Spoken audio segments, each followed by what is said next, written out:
If the walls of certain homes could speak, some of the stories they would tell would more than likely shock and amaze us.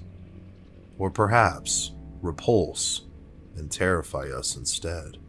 This is one such story that if a house could tell its own tale, it would certainly be one we would never forget. A family moves to the country in search of peace, but those dreams are soon shattered by supernatural terror.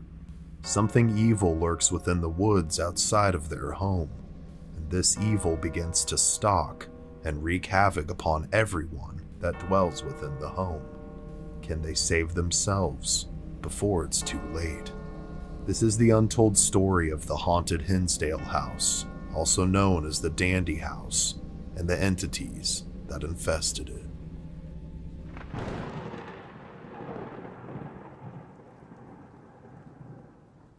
Hinsdale, New York, a small town with a rustic and rural charm, tucked deep into the countryside and far away from the crime, concrete, and smog of New York City. Instead of gazing at skyscrapers, they would rather gaze at the surrounding mountains, covered in dense foliage. But these mountains and their surrounding woods harbor many secrets and have many stories to tell. This is just one of them. The year is 1970, and the Dandy family is in pursuit of their American dream. After years of vacationing to Hinsdale and the surrounding areas to catch a break from their fast-paced life in Buffalo, they've finally reached a point where they can turn their vacation into their daily life. Seeking their own rural paradise, they come across a listing for a home that seems idyllic for their family and its needs. Clara Dandy, the mother of the family, believed that they all got along so much better in the country, like it had some form of redemption qualities about it that seemed to rejuvenate their spirits and their relationships. As they wind their way through the countryside, they lay eyes on the home for the first time. They are not only taken aback by the beauty and the sheer size of the house, but that it sat upon 8 acres of land, surrounded by dense and breathtaking woods. Clara would describe her feelings about first seeing the house as being overcome with a deep sense of peace. It was like I had finally come home after years of being elsewhere, and the air was like breathing champagne. It was wonderful. The home is over 100 years old and still had most of the original and ornate woodwork intact. It just seemed to emanate charm and elegance. As the children explored the nearby woods, Mr. and Mrs. Dandy continued their tour. But when they were being shown the storage space underneath the stairs, the door was initially stuck, but after some elbow grease from Mr. Dandy, they were finally able to get it open. It revealed a dusty space of sorts with a fireplace, and one that didn't seem to fit the feeling of the house at all. Clara would describe her feelings towards the space like this: "I wasn't sure why, but I felt very uneasy when we opened up the storage space. I couldn't put my finger on it, but it was dark and desolate, not at all like the rest of the house." But she quickly would dismiss these feelings, attributing the creepy factor to her city upbringing and the fact that they didn't have storage rooms like that where she was from.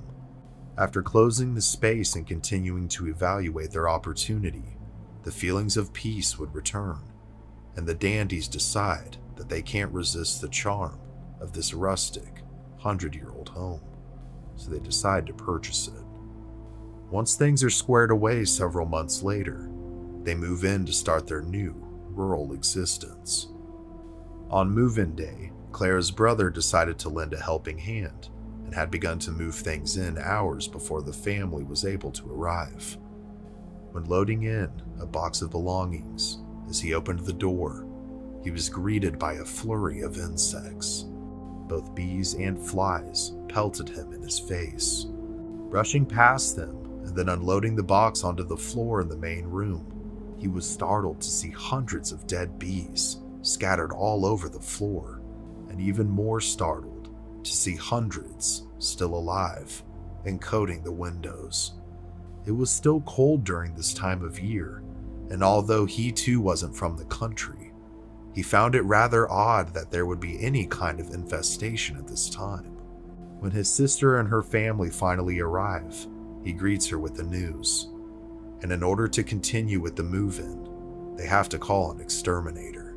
Upon his arrival, he too confirms the oddity of the situation. He said that he had never seen so many bees and flies in one spot in a home, and given this time of year, it was not normal for them to swarm or infest anything during this time. It takes some time, but after he finishes clearing them out, the family is finally able to get moved in. As time progresses, things seem to fit the dreams they had for moving there in the first place. The family finally seems at peace. They were getting along better and enjoying each other's company, a far departure from their city life in Buffalo. But as the old adage goes, if it seems too good to be true, it is. A few weeks into living in what they believed was going to be their rural paradise, their son Mike has met and made friends with a nearby neighbor. Together, they begin to explore the woods surrounding the Dandy property. As the two navigate the forest, they're startled when they hear the crunching of leaves directly in front of them, stopping frozen in their tracks, and fearing that it could be a bear. They take refuge behind a large tree and sneak glimpses from around its sides to figure out just what it could be.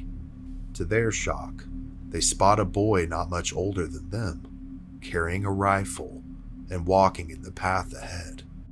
Yelling at the boy that this is private property and wanting to know what he was doing there, they run towards him and try to catch up to him. They again freeze in their tracks when they notice that not only is the boy transparent the closer they get, but half of his head is missing. As the figure continues to walk and taking deep breaths, they slowly continue to follow him. The three approach a small lake, and within the blink of an eye, the boy vanishes. Mike and his friend are at a loss for words and have no explanation for what they saw. They quickly rush back to the Dandy house as fast as they can to tell anyone who will listen to them. They soon make contact with Clara and explain to her what took place, but she's quick to dismiss their experience as nothing more than overactive imaginations. Another several weeks pass by, and Clara has all but forgotten about what her son had told her. She's now walking the family dog Madison in the woods for some fresh air and exercise. As they get deeper into the forest, Clara starts to hear what can only be described as chanting. As she stops to listen, it sounds eerie and disembodied, as if the sound is all around her, but has no true origin. It's at this time that Madison begins growling and barking. The longer she seems to focus on the chanting, the louder it seems to become. Madison by this point is losing her mind and breaks free from a distracted Clara and bolts in the direction of their home. Clara chases her down, and she finally stops running when she makes it to the front door of their estate. After taking a moment to collect herself, Clara then calls her husband, who, like she was to her son, was quick to dismiss her feelings, thinking that she just had to adjust to rural life and wasn't used to it being so different from their life in the city. Frustrated and worried now about what the chanting could have been, Clara talks with her son about her experience while she prepares dinner for the family. Mike thinks that it could have been some campers at a nearby campground, not too far from where their property line ends, that could have been the cause of the strange sounds. To try and put his mother at ease, he and his friend Matt once again take to the woods to explore this possibility. As they venture further into the woods to a lookout point towards the campsite, they see nothing.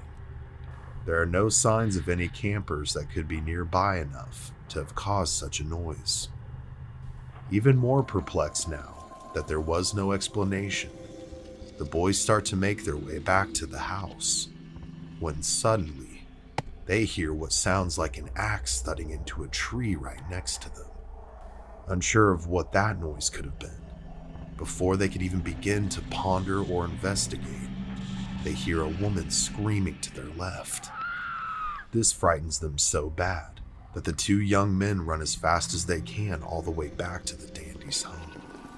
When they arrive, Mike is truly scared this time. He has no way of explaining his mother's experience, or any of his own either.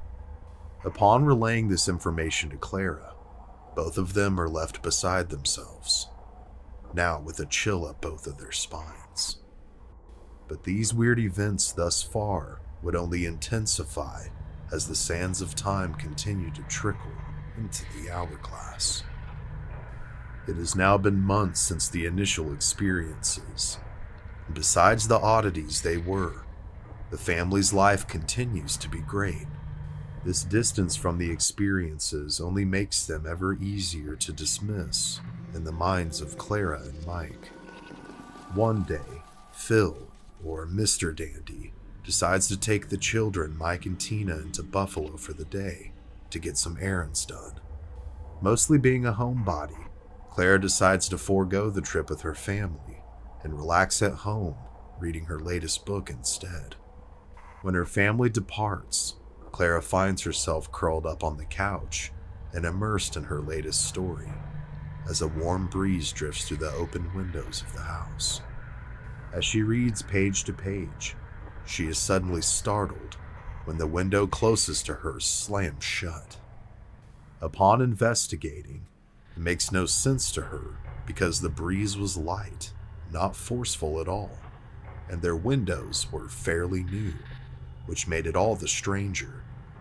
But as she always does, she dismisses the happening as nothing more than a weird coincidence and heads back to her book.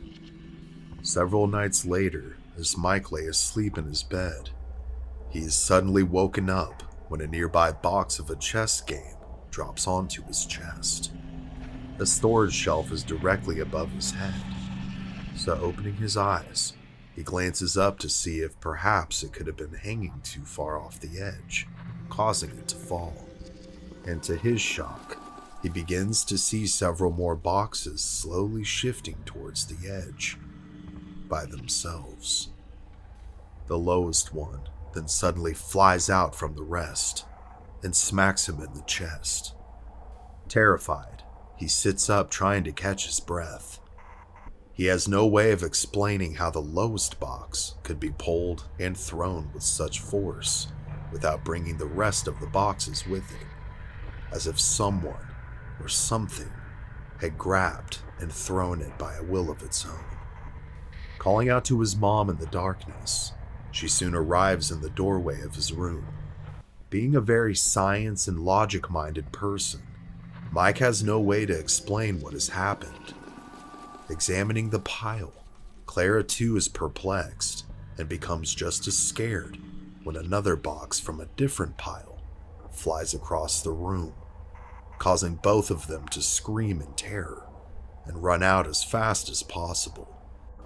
Trying to make sense of what was taking place, Clara fears that whatever could be lurking in the woods has been stalking her family and has slowly but surely, like a malignant stain, invaded her home. As her fears turn into a revelation, Clara decides to reach out to a local priest for help, hoping her faith will help her come up with some answers, and better yet, some solutions. She speaks with a priest named Father Alphonsus at the University of St. Bonaventure. He believes that the activity could be a poltergeist, but given the intelligent nature of how it seemed to be behaving, Clara has her doubts, but nonetheless wants an expert's opinion and assistance. So arrangements are made for the father to come out and bless the home, and after several days, he arrives. On April 13th, 1975, the cleansing begins.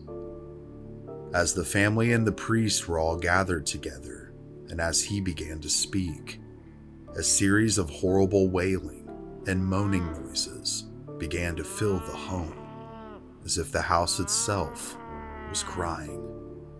The scent of burning matter also quickly enveloped the house. The activity reached a fever pitch when the priest opened and began to pray over the crawl space that was underneath the stairs. But after this, a blissful silence overtook them all. It was as if whatever entities that dwelled within the walls of the dandy's home had finally been evicted. Within time, the father gathered his things, exchanged pleasantries, and departed for the evening. The family now believed that their darkest days were behind them, and for all intents and purposes, that seemed to be the case.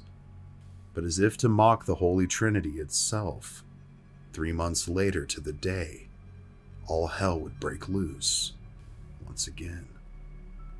That night, while her husband is away on a business trip, Clara finds herself woken up out of a dead sleep by a series of knocks coming from inside the walls. The knocks themselves are soon accompanied with whispers from someone that she can't see. As she apprehensively makes her way from her room and slowly down the stairs, headed towards the main level, the apparition of a young girl begins to walk by the stairs. She slowly makes her way to the crawl space, opens the door, and closes it behind her. Clara is baffled at the sight. After gathering up her courage, she too makes her way fully down the stairs into the crawl space, and after a moment of bracing herself, she opens the door, only to be met with nothing. Clara then makes her way to her daughter Tina's room to make sure it somehow wasn't her, and perhaps her nerves were just on edge. But after opening her door, she finds her fast asleep in her bed, with no signs that she had been awake for some time. The following morning, while the rest of her family is still asleep, Tina wakes up to begin her day. As she feeds her pet bird in its cage and begins to brush her hair in her oval mirror, she notices that her bird isn't doing its usual whistles. As she glances over at them, she finds it staring into the corner of the room. As Tina glances back up at the mirror, she's met with the apparition of a young girl. Her face is sunk in, and her eyes were gone. She screams in terror, and just as quickly as it appeared, the apparition disappears. The screams of her daughter startles and quickly summons Clara to her daughter's room. As she consoles Tina, she realizes that the priest's blessings were ineffective. She quickly calls Father Al back and explains what had taken place the previous night and that morning. And although he is busy, he promises to come back as soon as possible, and this time to bring a paranormal expert with him as well, to help him determine the cause and hopefully find a working solution. He's able to come back the following week.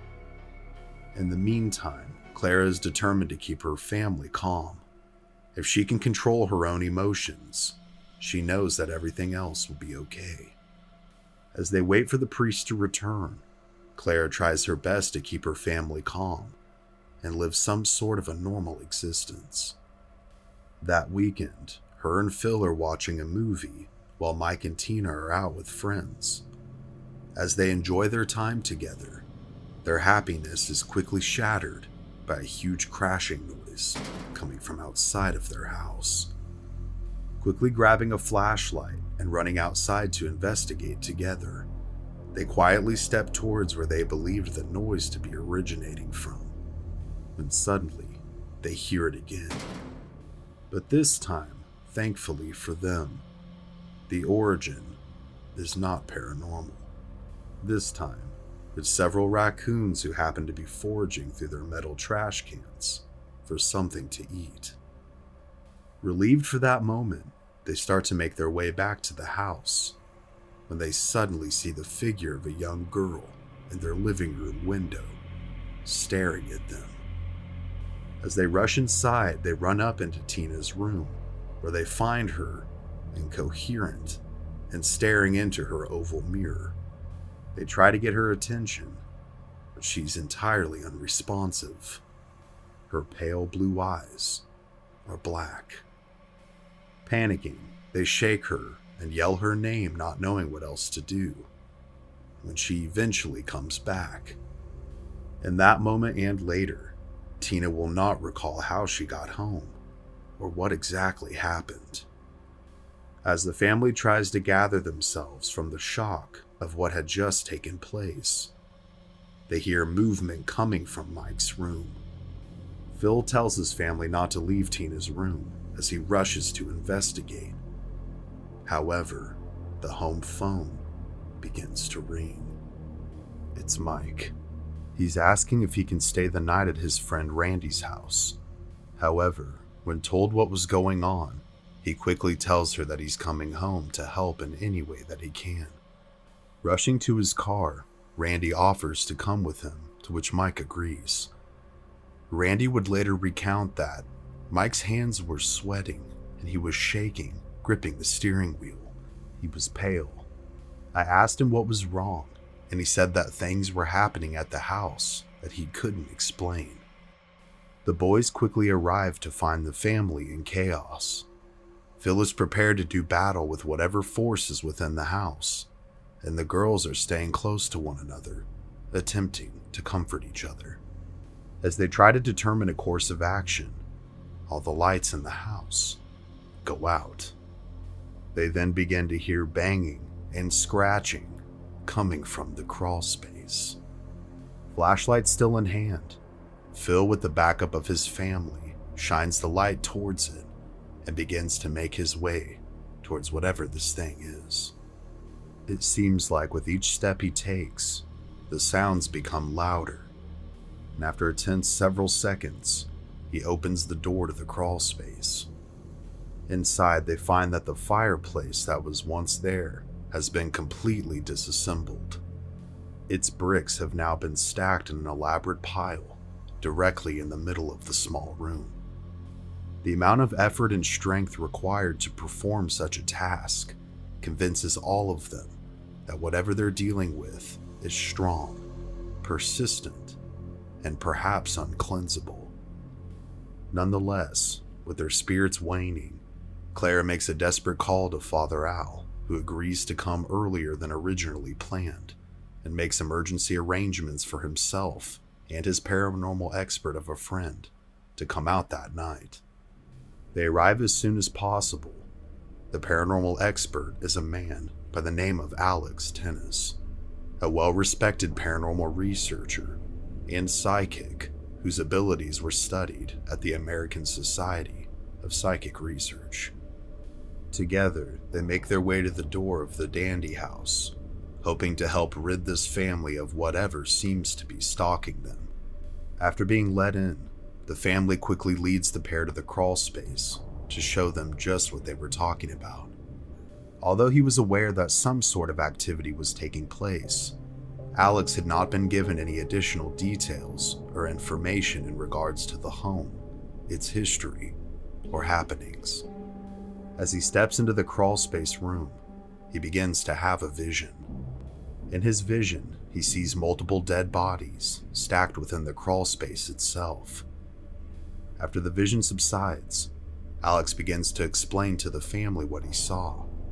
He believed that many had passed away within the home itself, some of natural causes, and some of murder. It was his conviction that based on what he saw, that the house used to be a stopping point for a stagecoach, or perhaps some kind of inn where people would stay the night before departing the following morning. It was also his belief that there was a nearby criminal or gang of criminals that would often rob and kill nearby travelers, and that perhaps these souls somehow became trapped here. When someone passed or was found dead nearby, being the only stopping point in the area, their bodies would be placed in the crawl space until they could receive a proper burial. It was also his belief that there were 7 different spirits that were trapped within the home altogether. With this revelation, the family, Alex, and the father pray that the trapped spirits within the home find peace and be released, so that they may go on to their final destination. Upon the pair's departure, Clara once again has renewed hope. The home, as it did the first time around, seemed to be cleansed and to be more peaceful. Meanwhile, Mike and his friend Randy were skeptical of Alex's conclusions. After he left, they used an old map of the area to trace where he had said the old stagecoach route was. They did indeed find what they believed to be an old trail that could have been used for such a thing, and the trail passed right by the dandy home. But during their search, as they were following the trail out and headed back to the house, they experienced strangeness of their own. As they began to trace the trail, they began to see what they described as orbs of light in the nearby trees, and these orbs began to come at them. Randy, having never seen or experienced anything supernatural before, began to have a panic attack. Upon arriving at the house, they were fortunately able to get him calmed down. By this point, it was late in the night, and the entire family needed to try and get some form of sleep in order to function the following day. Randy ended up staying the night since he had rode with Mike. Once everyone else was settled down for the night and fast asleep, Clara sat by herself, weeping. She felt that her and her family were helpless in the situation, and that all efforts had been exhausted, and that they needed to move. The only problem was that all their money, every last dime, had been sunk into the house, leaving them stranded. She would continue to contemplate the future and would cry herself to sleep that night. The following morning, as the family began to wake up and start to try and resume some form of normalcy, Mike went ahead and departed with Randy to take him home. Several hours would go by, and Mike hadn't returned. Finally, there was a knock on the door. It was a police officer. He informed the family that there had been an accident and that they needed to head to the hospital as soon as possible. Rushing into the car and to the hospital, the Dandy family wondered just what had happened. There had been no mention of Randy by the officer at the time. Upon arriving, they were briefed that Mike had lost control of his vehicle and crashed into a nearby ditch. He was now undergoing emergency surgery. He had extensive head injuries, a ruptured spleen that may have to be removed, and that he had lost a very significant amount of blood. As they waited for the outcome of their son's surgery, the Dandies were once again greeted by the officer who had knocked on their door. He explained to them that Randy had indeed been dropped off, and that Mike had wrecked on his way back to the Dandy residence. But as he was being loaded into the ambulance, he kept saying that there was another person in the car with him. And although they believed him to be confused on account of his injuries, they went ahead and searched the area nonetheless, but another person was never found. After 2 weeks of being in a coma, Mike finally wakes up, but unfortunately has no recollection as to what exactly happened to him to cause the accident. Clara, however, believes that whatever presence that's been plaguing their lives had to have been responsible for what happened to her son. After months of recovery for Mike and continued paranormal activity within the home, Father Alphonsus would return with Alex one last and final time at Clara's request to try and rid the home of the evil and persistent force that had drained the life out of all of them for years now. However, this time, just the father and Alex would perform the cleansing inside the home themselves. As they moved from room to room, Alex would once again experience multiple visions of the past. His visions would tell him that of the 7 spirits who he believed to be within the house, one was that of a young man who had been in some kind of a war or battle near where the property sits now. Another was that of a young girl who had passed from some sort of very painful illness in what was now Tina's room. And there was another spirit that seemed to be keeping herself and others trapped within the house. It was the spirit of a woman who was incredibly angry and resentful. She continued to be possessive, depressive, and just as angry in death as she was in life, refusing to pass on. Believing what they had identified to be the source of the paranormal activity, Father Al decided to take a different approach to the cleansing itself. Although an exorcism cannot be performed on a place, but rather has to be performed on an individual, the rites themselves could in theory be performed or added to a series of prayers to try and use their strong cleansing powers to clear out a home such as this one. So that's exactly what the father did. He began to perform the rites of exorcism within the house itself. As the prayers began to exit his lips, varying with intensity as the rites often do, the home began to literally shake, and the horrific moaning and wailing that had made itself present in the very first cleansing seemed to return with a vengeance. Every horrible feeling, banging, knocking, and scratching noise that the family had experienced thus far was present and seemed to be magnified. It takes hours, but eventually the rites are finished.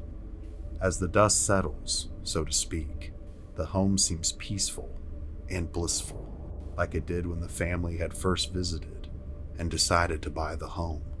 And again, for 3 more months, the family lives in peace. But like the persistent force it has manifested itself to be, the haunting begins again. The Dandy family, despite their best efforts, simply cannot take it anymore, decide to cut their losses and move. Unable to find a buyer for their house, they eventually declare bankruptcy. Shortly after this, Phil and Clara would also divorce, bringing a sad and bitter end to what was supposed to be a rural redemption for the Dandy family. However, this wouldn't be the end of the story of the Hinsdale house.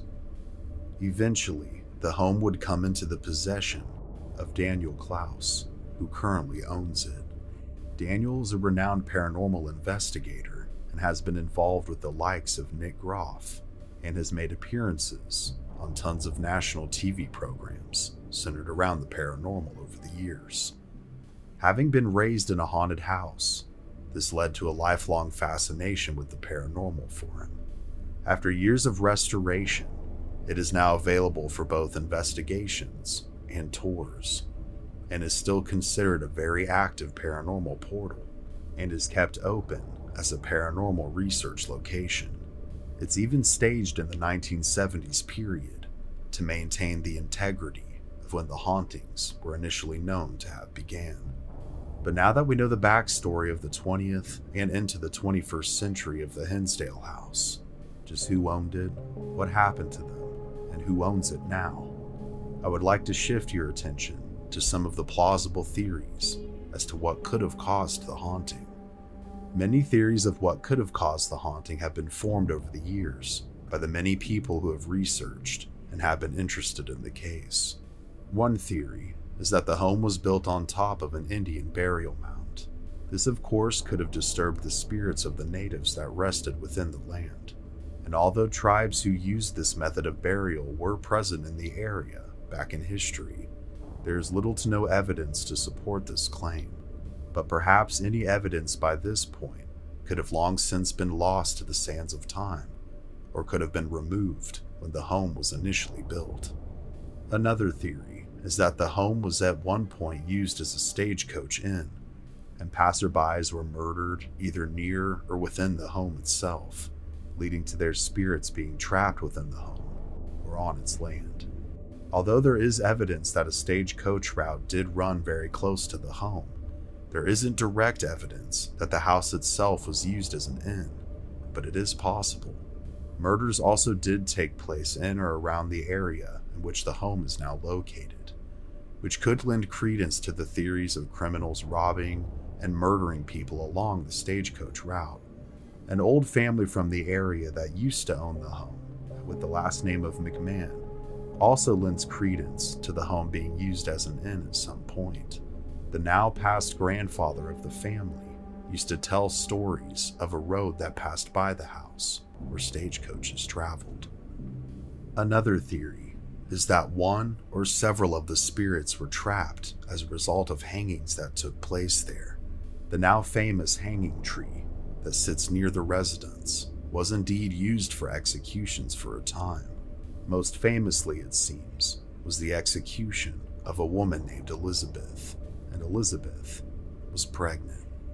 Could this perhaps be the spirit of the woman who was angry and refusing to leave? Other events, such as a homicide that took place in the year 2000 near the house, as well as a buzzsaw incident that led to a boy's death, have led many to believe that whatever haunts the area could indeed still be there and influencing our world. It's important, in my opinion, to try and get the story and the facts as straight as possible, not only for the current owner's benefit, but for the dandies who have suffered greatly as a result of their story becoming public, especially towards the end of their time at the property, as word got out that something strange was taking place at the house. A local paper ended up reaching out to the dandies for a statement, thinking that they were accepting an opportunity for additional outside help. They gave their story, only to be met with ridicule from the paper, which in turn led to ridicule from the public and nearby residents. Which this, combined with the paranormal torment they were experiencing, along with then having to file bankruptcy and then later divorce. In my opinion, they suffered greatly and did not benefit from the story, especially during that time. The only benefit I've seen could be from Clara Miller, formerly Clara Dandy, who would eventually write a book known as Echoes of a Haunting. But to be fair, if I experienced even a portion of what she did, I would eventually write a book to catalog what happened as well, not only for some monetary benefit, of course, but for my own sanity, really. So as I've begun to mention, and will continue to mention again in the future, if you ever encounter anyone mentioned in this video or any of my other videos, whether it be in person or online, please be respectful of them and their experiences, and do not ever harass anyone. And if you find yourself seemingly handed an opportunity that seems too good to be true, the answer to your prayers, it's more than likely not the case. It could be a nightmare waiting to happen. It could be a haunted home infested with entities, sitting and waiting for the perfect victim. Don't let it be you.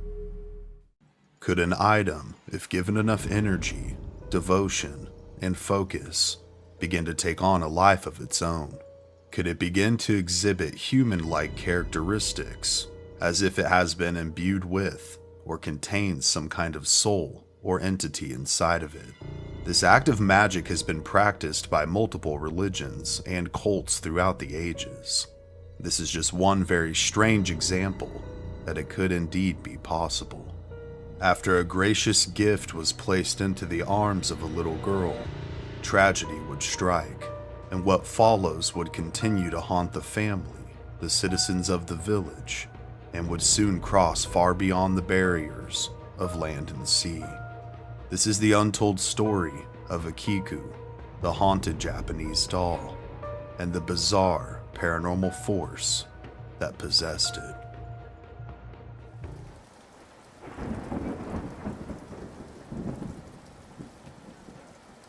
Japan is a very mystical and spiritual place, a place where the souls of the past seem to interact with the living. Such places where this spiritual energy seems to be most visible is throughout many of Japan's spiritual temples. Home to many religions, the two main ones being Buddhism and Shintoism, thousands of temples exist all over the country. But one in particular houses a spiritual artifact that has a tragic backstory and an even more terrifying story that continues to be written to this day. Located in Hokkaido, Japan, at the Meninji Buddhist Temple, is a doll with a bizarre and tragic backstory indeed.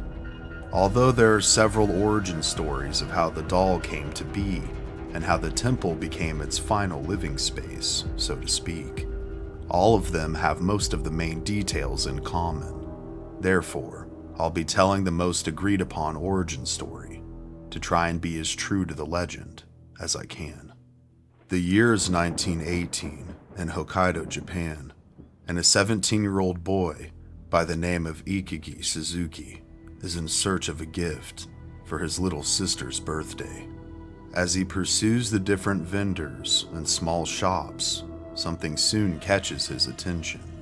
In one of the store windows, he spots a small, childlike doll wearing a traditional Japanese kimono. Knowing that he had finally found something his sister will love, Okiku quickly purchases the doll and makes his way back home through the countryside. As the family celebrates their little girl's birthday, Okiku is presented with the doll, and almost immediately, as soon as her eyes meet hers, she falls in love with him. The two from this point become inseparable. Wherever Okiku is, her doll is right by her side. She combs her hair, bathes her, dresses her, and treats her as if she was her little sister. The two even share meals and sleep side by side. The joy that the doll brought Okiku must have filled Okiku's heart with such happiness, but soon that happiness would change to tragedy. One hot day, as the little girl played outside with her doll, she was bitten by a mosquito. This benign insect bite would soon manifest itself into a horrible case of malaria. Although the family did everything they could possibly do, Okiku would pass away, scared and gasping for air as she clutched her special doll, all the way until the moment she took her last breath. Devastated, the Suzukis planned to have their little girl buried with the doll since she loved it so much. But unfortunately, due to either governmental or religious oversight at the time, this wasn't an option. Instead, after they had laid Okiku to rest, the doll would be placed on a small family shrine located within the living quarters of their home, as a tribute of sorts to their late daughter and their love for her. But shortly after the doll was placed on the shrine, very strange things began to happen. Okiku, upon walking past the shrine one day, noticed that the doll's hair seemed significantly longer than what it had been when it was placed there. The hair, which was originally shoulder's length on the doll itself, and black, was now overgrown, with differing shades of brown hair also coming through, and splitting at the ends. Finding this bizarre to say the least, he brought the discovery to his parents' attention, and unsure of what else to do, they trimmed the doll's hair. As the days came and went, the family began to have distressing dreams at night of their departed Okiku. Sometimes she would be scared and alone in the darkness, calling out to them, only being recognized by her voice. Other times, she would blame them for what happened to her. Each member of the family at differing times had these dreams, and they would soon lead all of them to believe that Okiku's soul wasn't peacefully resting. These disturbing dreams soon became all the stranger when the doll, which they began to refer to as Okiku in their daughter's honor, would appear by their bedsides, following these nightmares. One such incident involved the father of the family waking up in a cold sweat, only to be met face to face with the blank and lifeless stare of the doll. Unsure of what was taking place, the Suzukis turned to their faith. After contacting a local Buddhist priest and having a cleansing ritual be performed on their home and the doll, the activity seemed to grow and become stronger. Accompanying their ever-frequent nightmares and random movements of the doll, the chilling events grew into full-blown spiritual manifestations. During their waking life, they soon began to hear banging noises all throughout the house, and the whispers of a little girl. Strange disembodied voices, varying from high-pitched, like those of a child, to the low groans of something unexplainable, began to be heard.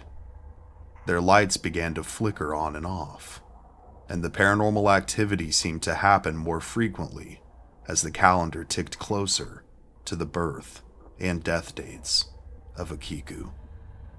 These strange and terrifying happenings would continue over the course of the next 20 years, with multiple religious priests and shamans being contacted, and all coming to the same conclusion that after the cleansings failed time and time again, that the restless spirit of Okiku now inhabited the doll she once loved so much. Finally, needing a major change and unable to deal with the ever-intensifying spiritual presence that seemed to haunt their home, the Suzukis relocated to a different district. Believing the doll to be the source of their various ailments and emotional torture that they had endured over the last 2 decades, they had no desire to take it with them. The family had reached the conclusion that if their daughter's soul wasn't at peace, what could perhaps be helping to fuel Okiku's power or magic was the close proximity of her grave to their home where the doll resided. So in order to distance the doll from the grave, the family approached the Meninji Buddhist temple in Hokkaido, and over the years, the doll's reputation for being haunted had spread throughout the community, and indeed the majority of the country. This was more than likely due to the various interactions between the spiritual community and the Suzuki family. Finding the doll to be mesmerizing and possibly a unique opportunity to commute and interact with the dead if the stories were true, the leaders and priests of the Meninji temple agreed to home Okiku permanently. As with many legends, we find lots of details to be exaggerated over time, and perhaps some of the details to not be true at all. And this is what the priests were originally thinking, that perhaps due to grief, the family was dealing with other spiritual ailments, perhaps unrelated to the doll, or causing the doll to be a vessel of sorts for restless spirits. However, as the years came and went, as Okiku now called the temple her home, they began to slowly but surely experience the same strangeness the Suzukis had for all of those years. Okiku's hair continued to grow, and this baffled the priests. They would eventually have the hair trimmed and tested, and the hair was said to belong to a little girl. They found that the entity seemed to be appeased when her hair was trimmed and combed, and this led to less activity for a time, but the same activity, the knocking, banging, and disembodied voices, would soon plague the temple as well, and Okiku's power only seemed to grow. Any priest who seemed skeptical of the doll or attempted to cleanse it themselves soon had their dreams haunted as well, turning their sleep into restless fits. Their homes and rooms soon also began to manifest the very same activity that the temple was now exhibiting. With no remedy seeming to work, the leaders turned to appeasement instead, hoping that gestures of goodwill would keep the entity at bay. As years turned to decades, and as we've come into the 21st century, the priests of multiple generations now have overseen and cared for the doll known as Okiku. And though some of the more violent activity has faded, the general consensus is that she is now just as powerful as she was, or is perhaps more powerful as she's continued to age. It seems like as the more her fame and notoriety grows, the more visitors she has, the stronger she becomes. She continues to invade the dreams of those who come to visit her, and her hair is growing faster and more frayed. She is said to drive tourists mad who doubt her, with many people even reporting that besides seeing her strange hair and feeling a malevolent presence when visiting her, they've also had her stalk and appear in their dreams. Some more disturbing and recent reports have even suggested that her mouth is slowly opening, and that if you dare to peer inside of it, you may just catch a glimpse of baby-like teeth sprouting from her porcelain gums, as if whoever or whatever she is slowly turning to flesh and bone. The paranormal displays of her power continue to occur as well. Her permanent home, located within the Menaging Temple, is her own private shrine where she sits in a small wooden box on display. It is here that she watches and waits for anyone and everyone who dares to play with fire and invoke the power of the entity known as Okiku. But what are your thoughts? Was Okiku the girl trapped inside of the doll? In my opinion, although her spirit would be much older now, at the time of her death, she was either close to or was 3 years old, and no person at that age is capable of true malice, to the point to where she would become aware enough to begin to blame her parents and then torment them for decades to come. As children, our parents or our family are our entire world, so I find it incredibly difficult to think that these bizarre happenings were the result of her soul being restless and imbuing the doll. What I find more likely, and all the more interesting really, is the thought of invocation or the imbuing of the doll, like a conduit or a vessel of sorts. Okiku the girl was, as they said, inseparable from this doll. She fed it, bathed it, took naps with it, and everything else a small child would do with that wonderful imagination that they have. But could all of this dedication and focus, accompanied with the tragedy that took place, allow for a portal to open for an entity, whether non-human or a restless human spirit, to inhabit the doll? And by non-human, I mean a demon. This would make sense to me. Something that enjoys and grows more powerful off of pain and misfortune, or the emotional torment of others. As it causes the pain, it feeds off of it and grows ever stronger. This would not only explain the malevolent manifestations of whatever entity is present, but would also explain the still present force and the alleged ever-growing power of it. And depending on the entity's strength, it could also explain why the cleansings thus far have failed. However, if you find yourself taking a trip to Japan anytime soon, or you happen to call Japan home, if you find yourself in Hokkaido, you may want to steer clear of the Menaging Temple, because if you don't, the entity that inhabits the doll, known as Okiku, may just use you as its next feeding source, where it'll begin to plague your dreams, making you twist and turn, sweat and fear, as it grows ever stronger and attempts to cross from its world into ours, making our plane of existence its permanent residence.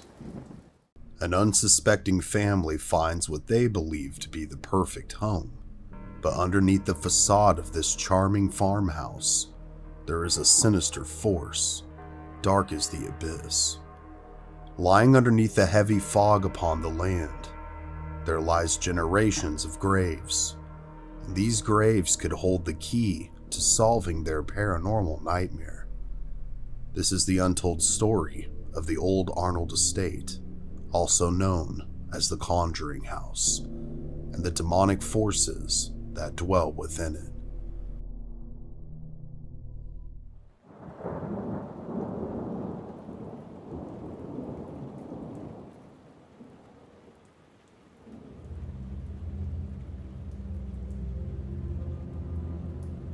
Harrisville, Rhode Island, a small town located on America's East Coast, with just a population of an estimated 1,800 people. Like many towns across the country, you could easily overlook this one at face value. But it's when we take a deeper look, we discover that this little town has a dark history. Its story is filled with death, from murders to drownings and much more. With all these unfortunate happenings in mind, it makes one beg the question, could there be something evil that stalks this place? Something that feeds upon suffering and misery? Perhaps there is, and perhaps that is what contributed to the creation of the following story. It all starts in Central Falls, Rhode Island in 1970, where the Perrone family, which consisted of Mother Carolyn, Father Roger, and their 5 daughters, Andrea, Nancy, Christine, Cynthia, and April were all living a relatively normal life. Among things like school, work, and outdoor play, nothing seemed quite out of the ordinary, yet. The children had been gifted a puppy with an exceptionally unique personality, and out of the ether, a name came to mind when they were naming her, Bathsheba. A unique dog with a unique name. She was fond of all the children, but especially Andrea. Now 10 years old, she would often take Bathsheba for walks around their suburban neighborhood. However, on one of those walks, tragedy would strike and would seemingly set in motion a snowball effect that would follow the family for years to come. While Andrea had the puppy out in the neighborhood, her sisters had come up from playing outside and decided to make the walk a group activity. All seemed fine until a car full of teenagers drove by at an incredibly high rate of speed. They seemed to be yelling something in unison and had brightly colored tassels hanging out of their windows.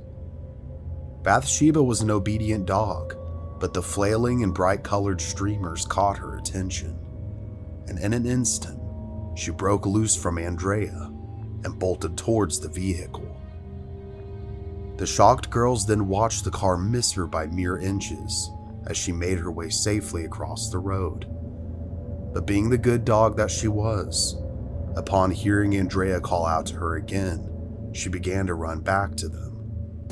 And in the blink of an eye, she was struck by another vehicle.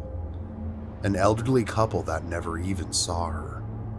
Her leash had gotten caught around one of the wheels of their car when they hit her, and she was suffering immensely. A nearby neighbor called the police, and upon removing the children from the scene, they were traumatized further as they heard the gunshot that ended the poor animal's life. The entire family now held a deep despair at the tragedy that had taken place. She wasn't just a pet, she was a member of the family. And there was now an unspoken pain that haunted them. The family had planned a vacation months prior and hoped that a break from their normal routine would help everyone. So they went. And soon, some of their sadness turned to joy as the family experienced hotel swimming pools, ice cream, and shopping. But this joy would too be short-lived. The family also had 4 cats, and upon returning to their home with this newfound sense of well-being, they would endure even more trauma. They would discover that almost all of their cats had been viciously killed by neighborhood kids while they were gone. Several had every bone in their bodies broken with a baseball bat. Upon this horrific discovery, their father Roger rushed inside the house to call the police, only to find their home absolutely ransacked as well.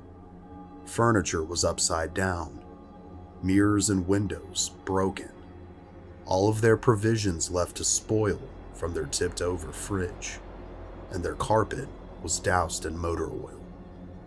It would later be discovered that 2 of their cats were killed by the group of the kids. One would never be seen again, and the other had been seriously beaten, but would survive. Although the neighborhood was known for angsty teenagers and roughhousing kids, the family wondered, how could these kids conduct such evil? Did the devil's foot soldiers know no bounds? A police report was filed, and it was shortly uncovered that the demon seed who had led these awful actions was their 12-year-old neighbor. The young man was seemingly a born criminal. Upon being confronted, the boy's mother covered for her son, and despite their best efforts, due to lack of evidence, nothing much would come of the report with the police. But Andrea would have her revenge. She had yet to come to terms with her precious Bathsheba's death, and now this, the rage inside of her built.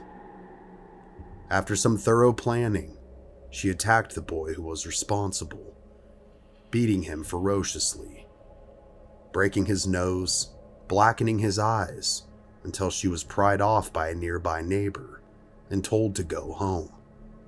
All this wouldn't bring her animals back, but it felt justified to the young girl, given what the boy had done. But these antics of sadness, hostility, and rage would soon manifest into something much darker. Ever since their home was ransacked, Carolyn had wanted to move, but knowing they weren't in a financial state to do so, they had little to no choice other than to stay. So she kept an ever-watchful eye on her children, letting them out of the house rarely and mostly under her supervision given the prior events. She wanted them raised by wild nature, not wild beasts. Shortly after this time, Roger had prepared to depart for a business trip, which was to last several days. Even amidst the turmoil of the current events, he still had to provide for his large family. And while his family was just waking up that morning, as he and his wife Carolyn enjoyed their morning cup of coffee, they were suddenly startled by the sound of a large explosion in their front yard, like someone had fired a cannon towards their house. Alarmed, they raced outside to discover what had happened. Shortly after purchasing their humble home, Carolyn had built a rock garden of sorts at the entrance of their driveway. Her friends often teased her that its centerpiece resembled a tombstone without the inscription of the dearly departed. Well, to the family's shock, their neighbor from across the street had started his truck that morning and had suffered a major heart attack and had died at the wheel, his foot pressing down on the gas, causing the truck to barrel directly at the parents' home, to smash right into that large rock. It was almost like something was following them, like a living, breathing organism, feeding upon it. After this horrible event, people began to refer to the rock garden as the graveyard. Mrs. Curtis, the wife of the neighbor who had passed away, upon being greeted and offered condolences by the family, actually blamed them for what had happened, declaring that Carolyn never liked them anyway and was a witch. That was enough for her. Again, she begged Roger to move, but they were seemingly stuck. Given the awful circumstances, the man still had to work, so he departed for his business trip. While her husband was gone, it was up to Carolyn to take care of their 5 children. This meant taking them to and from school, as well as music lessons, and much more. While attending her daughter Andrea's music lessons, she had forgotten to bring a book to help her pass the time, so Carolyn went and purchased a paper as a substitute. Before too long, she found herself daydreaming and looking through the various ads in real estate available, wanting and wishing that she could change their current predicament, when strangely enough, the universe seemed to glance back at her. Hidden among many other homes was a 9-bedroom farmhouse with a barn, lots of land, and seclusion. Its beautiful design and elegance soon had Carolyn imagining her children playing and being raised in nature as she wanted, and she could allow them to do so without the fear of other children attempting to harm them. She almost immediately became obsessed with the idea of purchasing the house. And although the family really couldn't afford it at the time, without seeking Roger's permission, she made a call and went to look at the old Arnold estate the following day. The owner was a very nice old lady, and although she didn't have much, Carolyn asked how much she would have to put down to hold the home so she could purchase it once her husband had returned. An agreement of $500 as a good faith payment was made, and shortly after Roger arrived back home several days later, he was sideswiped by his wife's decision. Although his anger would soon turn to understanding. After all, a happy wife makes for a happy life, as most would say.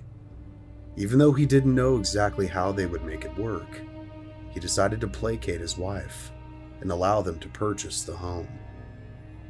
It took some time, but before too long, they found themselves packing and coming into possession of the keys to their future, although they couldn't foresee just how dark of a future it was to be. The Perrin family, having seemingly found the home of their dreams, located on a large swath of land outside of the town of Harrisville, Rhode Island, what would become known as the Old Arnold Estate almost seemed too perfect, like an answer to their desperate prayers.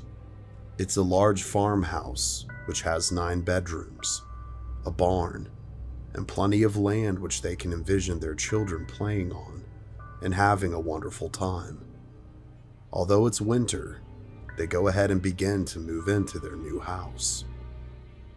There's a massive snowstorm taking place while they're moving in, but this doesn't deter the large family from getting settled in to what they believe is going to be a charming, nice, and new home for all of them.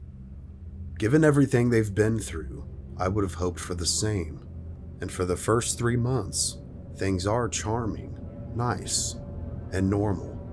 Their rustic farmhouse has its challenges, with it being fairly old, such as being very cold that winter, but it's nothing they can't deal with, or so they think. All around, the feeling is a happy one for the family, but this happy mood would soon change. Upon meeting their nearest neighbors, they seemed rather strange. They offered one piece of advice to Roger and Carolyn. For the love of your family, keep the lights on at night. Originally written off by the couple, these words would seem to be rather fitting foreshadowing for the events to come. When the frozen land of the farm began to thaw, it seemed like something thawed along with it and began to plague them once again. One night, when the daughters Nancy and Andrea were asleep in their shared room, they were suddenly woken up by the sound of their doors slowly open and closed. Open and closed. Petrified by the noise of the doors smacking the wall, and it also being their only way out of the room, they ran towards the door to try and escape, when suddenly it stopped moving and just stayed open, still creaking from being moved. Catching their breath and trying to come to terms with what had just happened, thinking by this point maybe one of their other sisters was trying to play a prank on them, the 2 girls looked down the hall and eventually made their way to their other sisters' rooms, where they found them asleep. Needless to say, they wouldn't sleep for the rest of the night. They would bring this to the attention of their parents the following morning, but were quickly dismissed, as is often the case, and told that they had overactive imaginations. From here, things started small, but became very noticeable as they mushroomed into much bigger experiences. At first, whatever spirits they believed could be in the house seemed benevolent, almost good-natured, with some of the younger siblings later stating that they would even be tucked into bed by the spirit of a woman on occasion, but that was all too short-lived. Items soon began to go missing. Car keys weren't where they had been hung. Daily items such as mugs, toys, and utensils were soon disappearing as well. Carolyn would hear the scraping of a broom upon the floor, or the knocking of a kettle in the kitchen when no one else was home but her. With this, upon cleaning the floors, she would also find piles of dirt that would appear out of nowhere, making her feel as if she was going crazy. But these small happenings, too, would soon become larger. The children would often play a game called hide and clap, a version of hide and go seek. And this time, Andrea was the seeker, and her sisters went off hiding throughout the estate. Cindy made her way into the woodshed and found a small box just big enough for her to get inside. Being determined to win, she climbed into the box and slid the small lid over the top, figuring this would be an excellent hiding place indeed. And after several minutes, she realized that no one was coming for her and went to remove the lid, except it wouldn't budge. panicking, in utter darkness, she used all means necessary to try and remove the lid and free herself. After screaming and worrying that she'd suffocate inside this box, she was thankfully found by Andrea, who slid the lid off no problem and revealed her horribly distressed younger sister inside. It's important to note that this was a sliding cover. There was no locking mechanism. Along with this terrifying event, the children's rooms were often rearranged daily. They would leave their things one way in the morning and return to things either completely a mess, as if a small cyclone had hit their rooms, or all items would be smashed underneath their beds. And this happened to all of the girls at one point or another. These small whispers, bangings, and movements did indeed become larger. Andrea, being the oldest, would often be woken up by her younger siblings and would hold them as they sobbed their eyes out, terrified to return to their rooms. Cindy in particular began to hear a sinister voice call out to her almost every night. The voice would tell her that there were 7 dead soldiers in the walls and would repeat it over and over and over again. The children, now terrified, begged their parents to believe them. And although they too were beginning to experience things on their own, they didn't want to frighten the children, so they did what could be done to placate them. But soon, the entire family began to hear the wails of something inhuman calling out for its mother. This disturbing trend with no origin was followed by even more disturbing happenings. The beds of the girls would lift up and shake by an unseen force, almost always around 5:15 a.m., as if something was trying to send some kind of a message, although it was never clear just what that message was supposed to be. During the day, the apparitions of spirits began to manifest and stalk the halls of the old Arnold estate. These were soon coupled by the horrible stench of rotting flesh wafting throughout the house. Soon the girls weren't the only ones whose doors were slamming open and closed, and whose beds were lifting up on their own. Soon it was affecting their parents as well. One night, Carolyn woke up suddenly to the figure of an old woman over the foot of her bed. Her hair was like a sack of cobwebs, with little tendrils hanging off. The woman's head was also bent and hanging off to the side of her neck, as if it was horribly broken and mangled. Her gnarled mouth screaming at her with an echoing voice. "Get out," she shouted, over and over again, until she suddenly was no longer there. The Perrin family continued to endure a living nightmare as the traumatic paranormal activity persisted and continued to scale in intensity. How does one fight an enemy he can't see? Something he can't touch or feel, attack, or defend against? This question and more must have ran through the heads of Roger and Carolyn, as they not only feared for themselves, but especially their children now. As their offspring's natural protectors, how anxiety-inducing must it have been to know that they were powerless to stop what was terrorizing all of them each and every night. In an effort to try and understand what was happening to them, Carolyn began to research the history of their house and was shocked by what she found. Over 8 generations of the Arnold family had lived and died within the home, some by horrible means.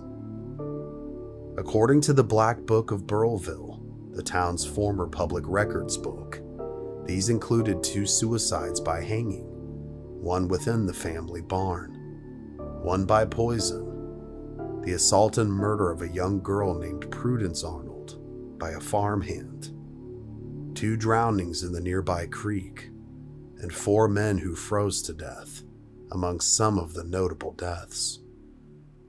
One death that caught her eye in particular was that of a woman named Bathsheba Sherman. Her name was spelled exactly like their dog that they had previously owned, and her story was as interesting as it was disturbing. Born Bathsheba Thayer in 1812, she married fellow Rhode Islander Judson Sherman in Thompson, Connecticut on March 10, 1844. According to available information from that time, the two had a son named Herbert, and for all intents and purposes, things seemed normal, but that couldn't be further from the truth. After losing 3 children before the age of 7, Bathsheba began to care for her neighbor's children, perhaps to fill the void that such sorrow could create. And it's here where things take a strange turn.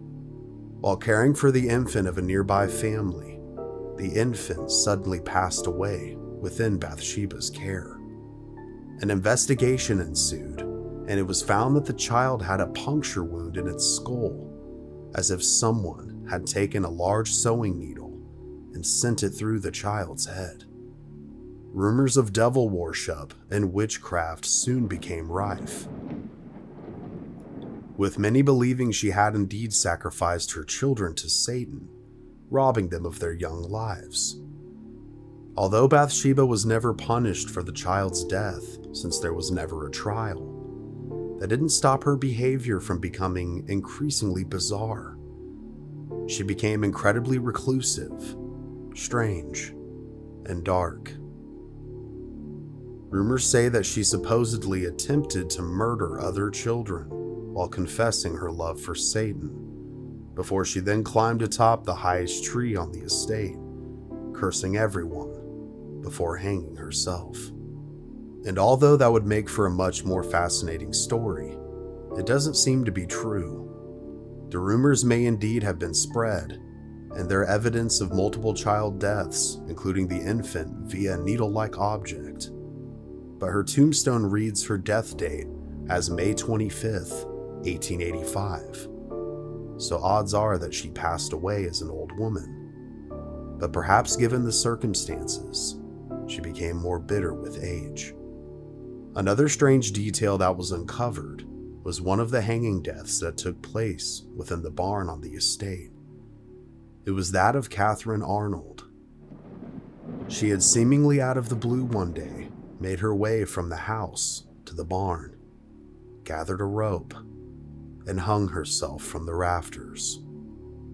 She was frozen solid when she was later discovered.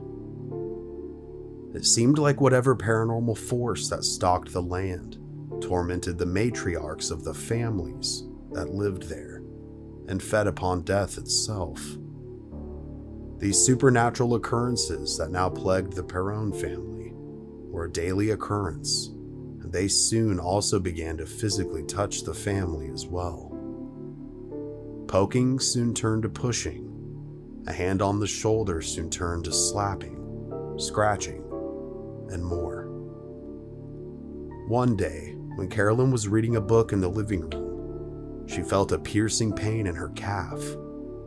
Upon further examination, she saw what appeared to be a puncture wound, like that of a needle, with a small dribble of blood now coming out of her leg. And these attacks didn't stop here. Carolyn soon believed that it was Bathsheba who was causing the majority of her problems. The spirit seemed to hide her things daily, making her feel as if she was going insane, while simultaneously lusting after her husband. In later interviews, Roger would state that he never felt threatened by her spirit, and that he only ever saw her sweeter side, such as comforting touches and the feeling of an embrace. To the contrary, his poor wife experienced much, much worse. Andrea Perron also in later interviews said that the whole family believed it was the spirit of Bathsheba who was mostly tormenting Carolyn, as if she saw herself as the matriarch or the mistress of the house, and that Carolyn was some kind of competition, an obstacle between her and Roger's affection. On the verge of losing her mind and being tortured daily, The family was barely holding things together. Most of all, Carolyn. She had vented to a friend of hers named Barbara about what she had been going through. And strangely enough, this friend just so happened to attend a lecture that was being given by renowned paranormal scholars and demonologists, Ed and Lorraine Warren. It was Barbara that actually told the Warrens about the parents and their struggles. Intrigued, they were put into mutual contact with one another, and before too long, the Warrens arrived at the front door of the old Arnold estate. Upon stepping into the home for the first time, Lorraine Warren noticed a heavy and malevolent presence. Upon further convening over the course of several weeks, the couple told the family that they indeed were being haunted by the spirit of Bathsheba, and that she had made a pact with Satan himself after sacrificing one of her children to him. She then hung herself on the property in order to haunt it forever. This is why the family was often seeing the mangled-necked apparition of the woman with wispy hair.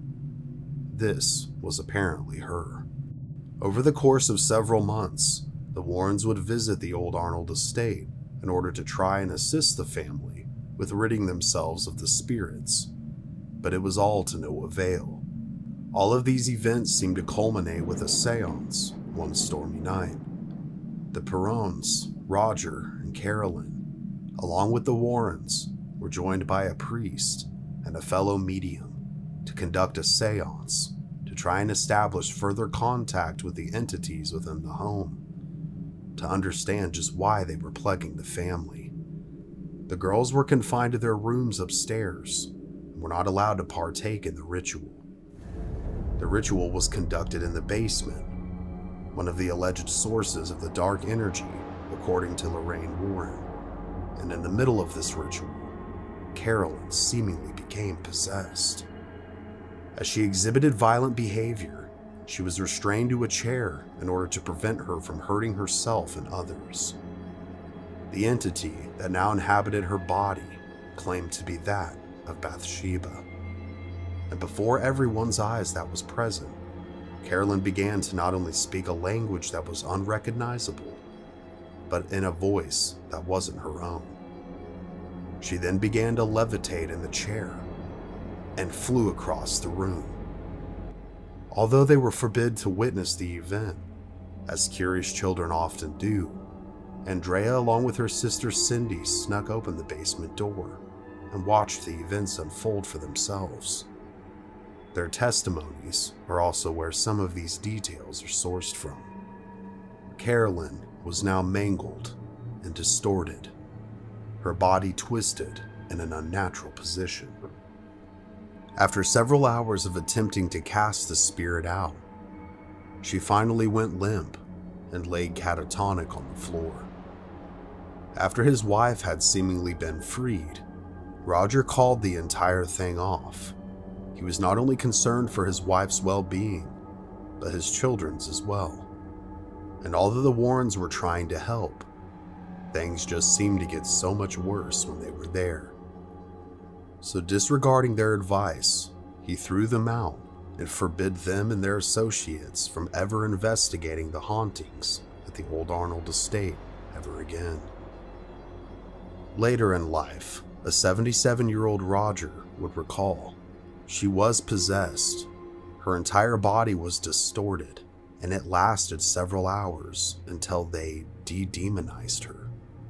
Then I threw them out. I couldn't take it anymore. The family's torment would continue with varying intensity until 1980, when they were finally able to sell the old Arnold estate and move to Georgia in a bid to rebuild their lives. Finally, they were free of the horrible events that had plagued them for nearly a decade. But all those happenings, all those traumatic moments, would never be forgotten by any of them. They all realized that they were truly lucky to have escaped with their lives, as well as their sanity.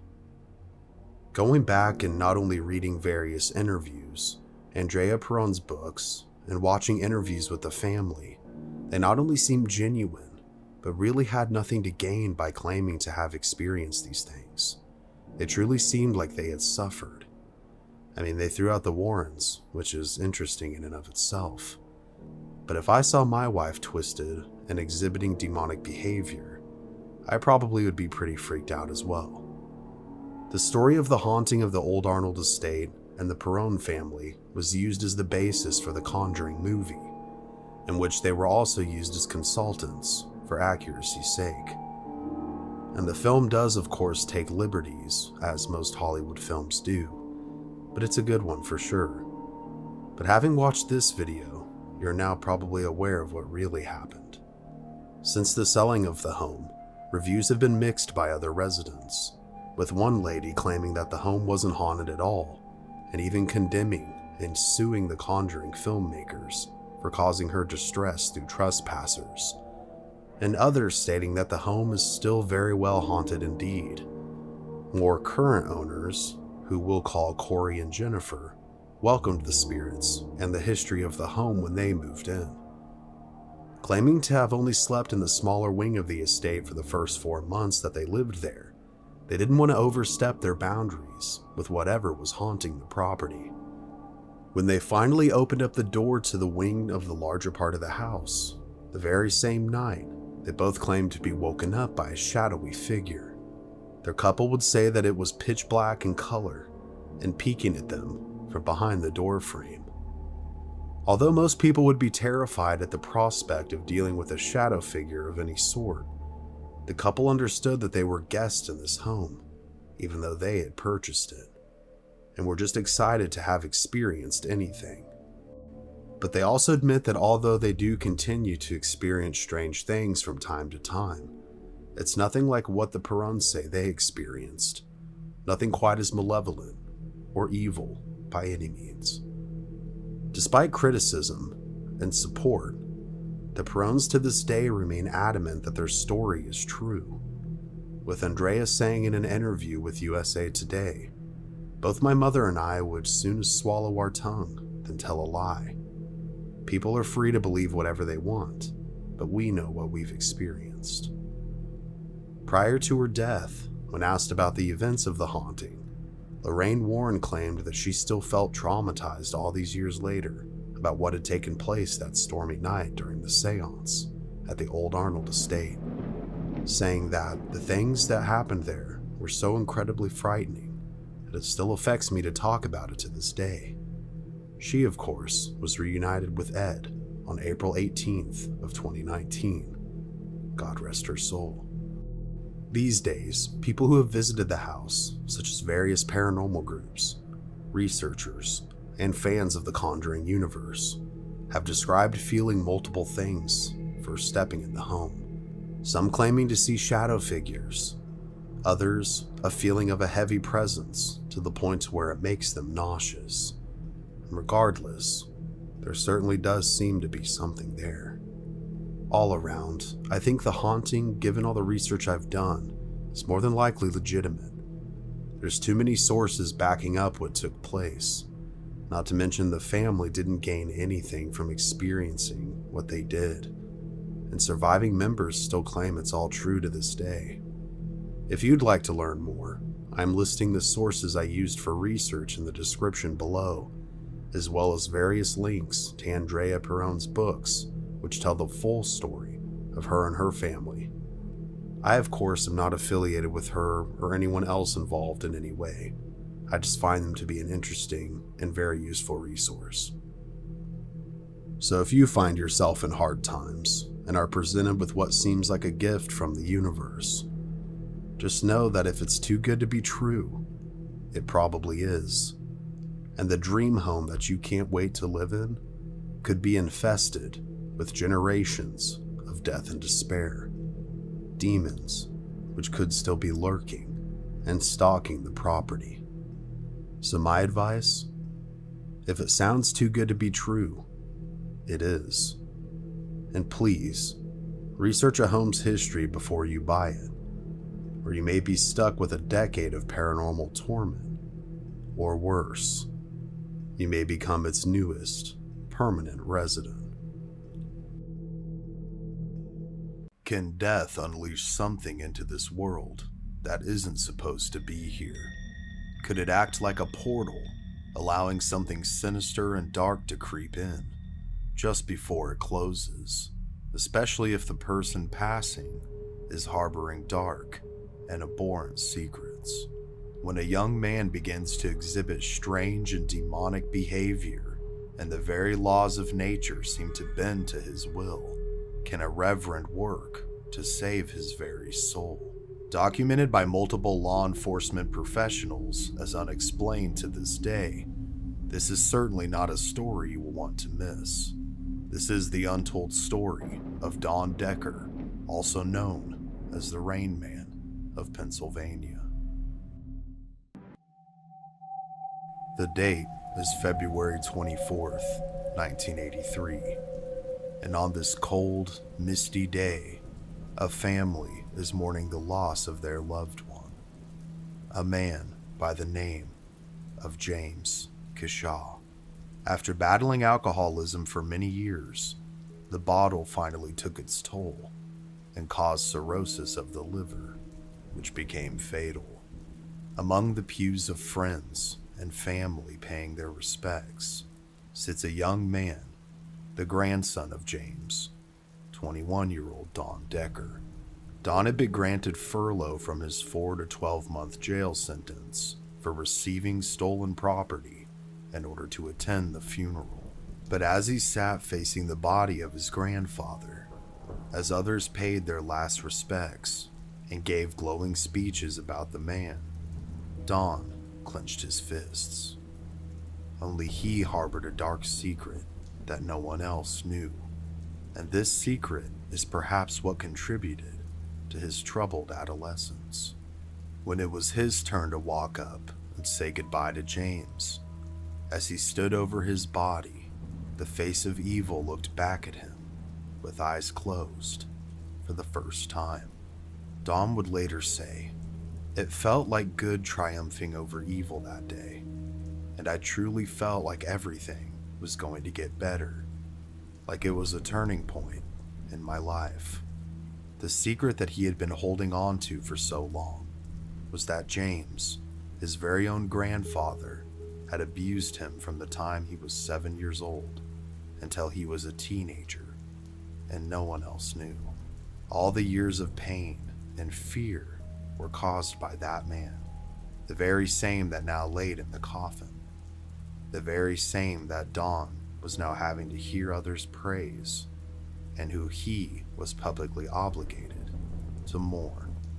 At the conclusion of the funeral, when James' casket was laid into its final resting place, he couldn't stand the way his parents had glorified the man's memory. But given the circumstances he was in, furloughed from jail and with emotions raw amongst everybody, he decided it would be for the best to go and stay the night with some family friends instead, before he was set to return to finish out his sentence. Bob and Jeannie Kiefer were longtime friends of the family and were quite fond of Don, so they were more than happy to have him join them for the night. As the night progressed, the three of them were enjoying each other's company, but it seemed like all the feelings that had been stirred up from the memories of his grandfather's abuse at the funeral were coming back to haunt Don. He felt on edge and uneasy when suddenly the air around him vibrated with a bone-deep chill. Almost simultaneously after this occurred, water began to drip from the ceiling and down the living room walls. Don then fell into an eerie, trance-like state, staring at nothing and yet everything at the same time. The Kiefers were perplexed at what was happening and tried examining all reasonable possibilities. Thinking they had a leak, they contacted their landlord, a man named Ron Van Wy. Upon arriving, Ron too quickly became perplexed. The leak, or so they thought, was obvious, but what was strange to him was that there was no piping that ran through the front part of the house, certainly none that could spring a leak from the ceiling or the walls, none at all. On top of this strangeness, When observing the water's direction, Ron noticed that there was indeed no sense of direction. The water was not only coming from the top down, from the ceiling and the walls, but it was going from the floor and up the walls, in direct contradiction to the laws of gravity and to anything that he had ever seen. Shocked and needing multiple witnesses to assure himself that he wasn't crazy, Ron phoned his wife Romaine to come and take a look as well. Upon her arrival, she was just as perplexed and became scared at what was happening, since it defied all logic, and the leak, or so they thought, only became worse. So the landlords did the only thing that they could do. They called the police. Shortly after that call, a patrol car arrived with Officer John Beaujean, who, after briefly stepping inside the home, became drenched in water, and also witnessed the bizarre, otherworldly activity to which he had no explanation for either. So to prove his sanity and to back up a report, he called upon his partner, an officer named Richard Volbert. When Richard arrived, he wanted to be briefed on exactly what was going on, but Beaujean didn't want to give him any sort of a preconceived notion, and just told him to trust him on this one. After some back and forth, Richard finally conceded and followed John into the Kiefer residence. He would later describe the incident as so. I walked in the door. I couldn't have gotten 2 steps in the door, and I was pelted by water.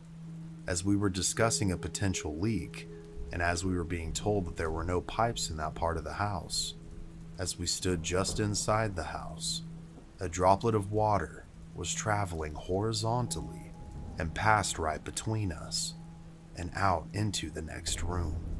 As I retell this story, I have a chill up my spine and the hair on my neck is standing up. John would go on to say, things were happening in this house that I couldn't have ever possibly dreamed of happening, and there was no way to explain what was going on. Shocked by what they were witnessing, the 2 officers asked the family to step outside of the house and out of the water while they left to report the incident to the chief himself. The Wise decided to stay at the property while the Kiefers and Don walked across the street to a local restaurant for something to eat. Within seconds of everyone departing, the water suddenly stopped within the house. And aside from the home being drenched, it was back to normal. No more dripping water, and no more mist. This left Ron and his wife only to speculate that whatever was happening was coming from one of the 3, because when they left, so did it. Pam Scrofano, who owned the pizzeria opposite the Kiefers' house, where the 3 ended up in, was a friend of the Kiefers, and knew Don as well. Upon greeting the 3 of them, she noticed that Don was distant, like he was looking at you, but looking through you.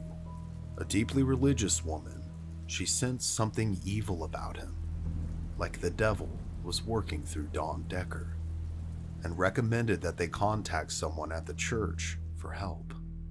Within mere seconds of mentioning this, droplets of water hit the table in front of them, and soon the very same phenomena that was originally happening in the house was also now taking place inside the pizzeria. Sensing this evil, Pam ran to the cash register where she had an old cross necklace. She took it out and placed it around Don's neck. As soon as it touched his skin, he got burned. He began to scream and pulled the necklace off of him. It was charred black. As the trio departed the pizzeria and headed back to their home, the strange activity inside once again ceased.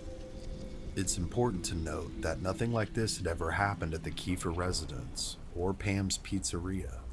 No plumbing issues, nothing that could be considered even remotely similar.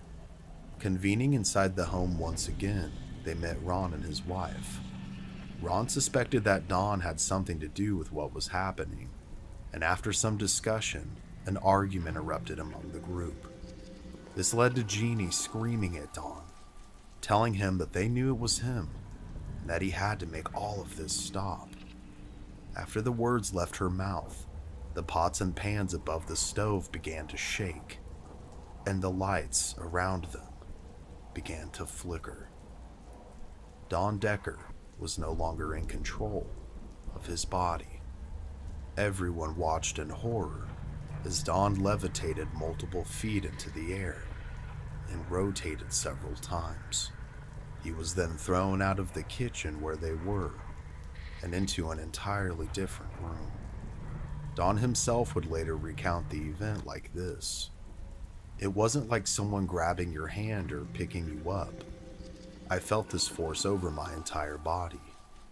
I'm a big man and I've always been assertive, but this, whatever this was, made me feel like a newborn child. I'm scared right now just thinking about it. Don now laid unconscious on the floor, and the rain began again. The Wise and the Kiefers were in absolute shock and disbelief at what had just taken place. They knew it was tied to Don, but they had no idea just what it was. But they felt that it was evil. A few hours after the strange incident witnessed by the police officers, they arrived back at the residence alongside their very heated police chief. As he made his way into the home with the two officers behind him, he too was pelted with water just as they had been. And at first, probably feeling like he was on the spot and perhaps slightly embarrassed, he claimed that this wasn't even a police issue, but a plumbing issue, despite then being told that there were no pipes in that part of the house, and this was even confirmed by blueprints of the home.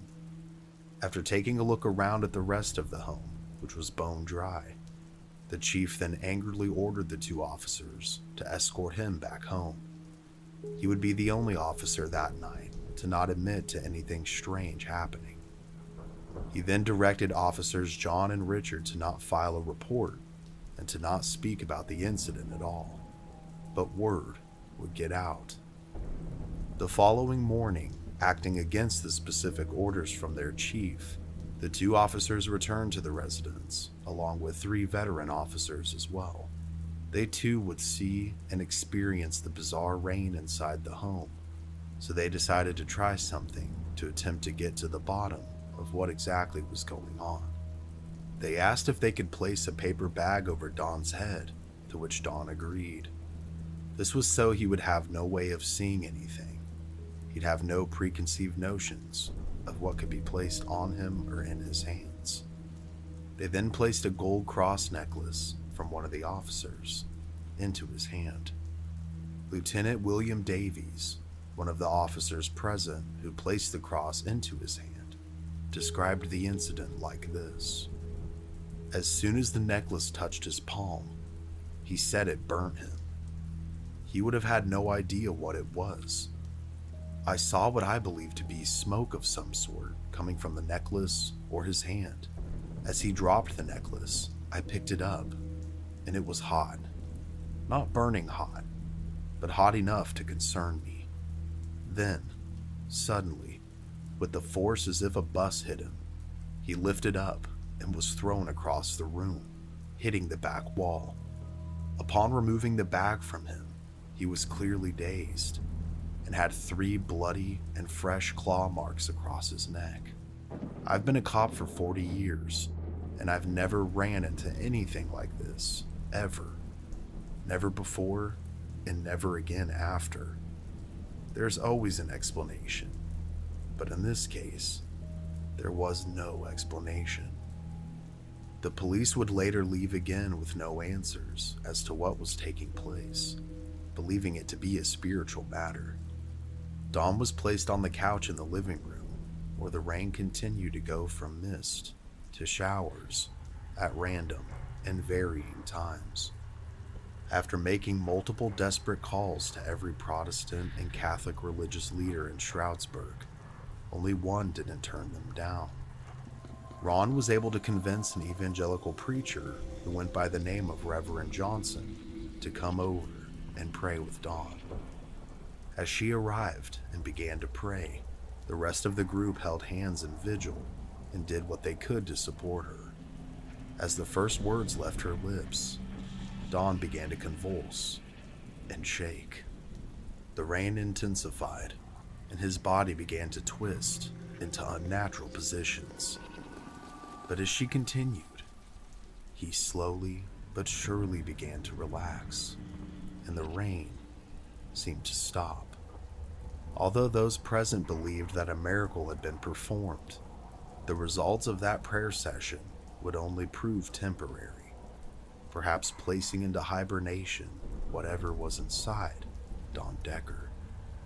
Once his furlough was over, Don Decker returned back to jail to finish his sentence, and within just a few days, the mysterious rain returned.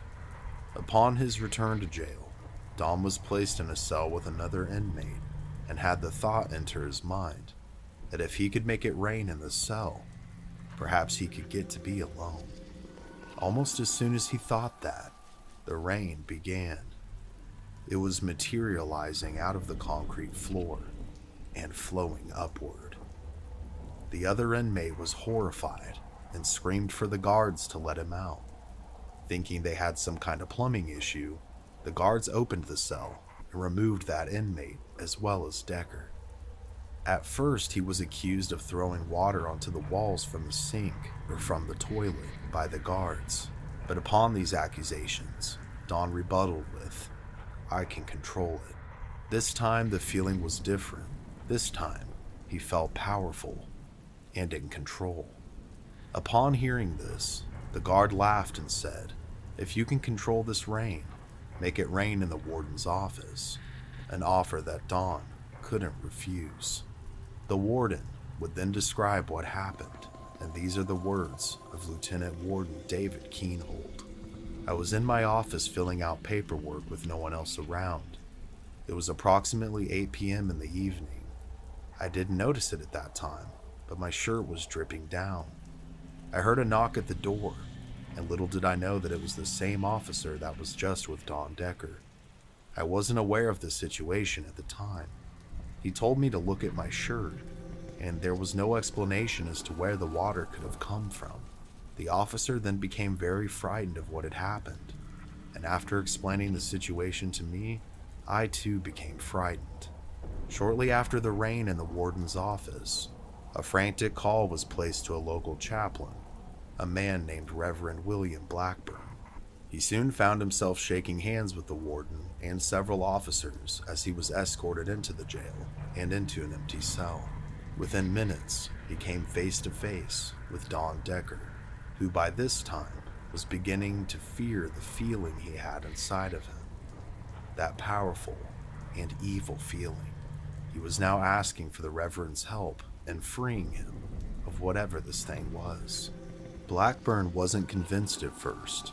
He told Decker that his life would be much easier if he just stopped all this nonsense and attention-seeking. He would go on later to describe the situation like this. Almost immediately after I accused him, Don's demeanor changed. A glazed look came over him, and a horrible smell entered the room. Doctors, nurses, and medical personnel will tell you that when you walk into a room when there's someone dying of disease or of cancer, there's a smell to it. I smelled that smell, multiplied by at least 5 times. It was evil and foreboding. Don's glazed expression then switched to one of malice and calculation. He exclaimed, "I have powers that you don't, and I can make it rain."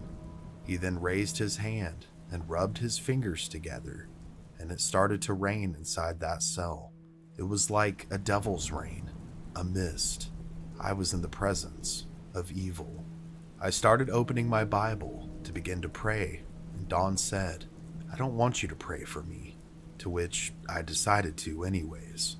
I started to read to him, and the strange thing is that even though I was soaked, the pages of my Bible never got wet, and that was truly frightening. Although the session was short, upon uttering the words that he was now bound in the name of Jesus Christ, the rain stopped, and a peace overtook Don. When he finally came to, he thanked the Reverend with tears in his eyes, and the two hugged and prayed together. Again, in the words of Reverend Blackburn, "There is no doubt in my mind that he was possessed. No human being could do what he did in that room. There is no way that he did anything to fool me whatsoever. Whatever happened was spiritual, and it was not from God. I can guarantee you that it was not from God." From this moment forward, the rain has stopped, for now.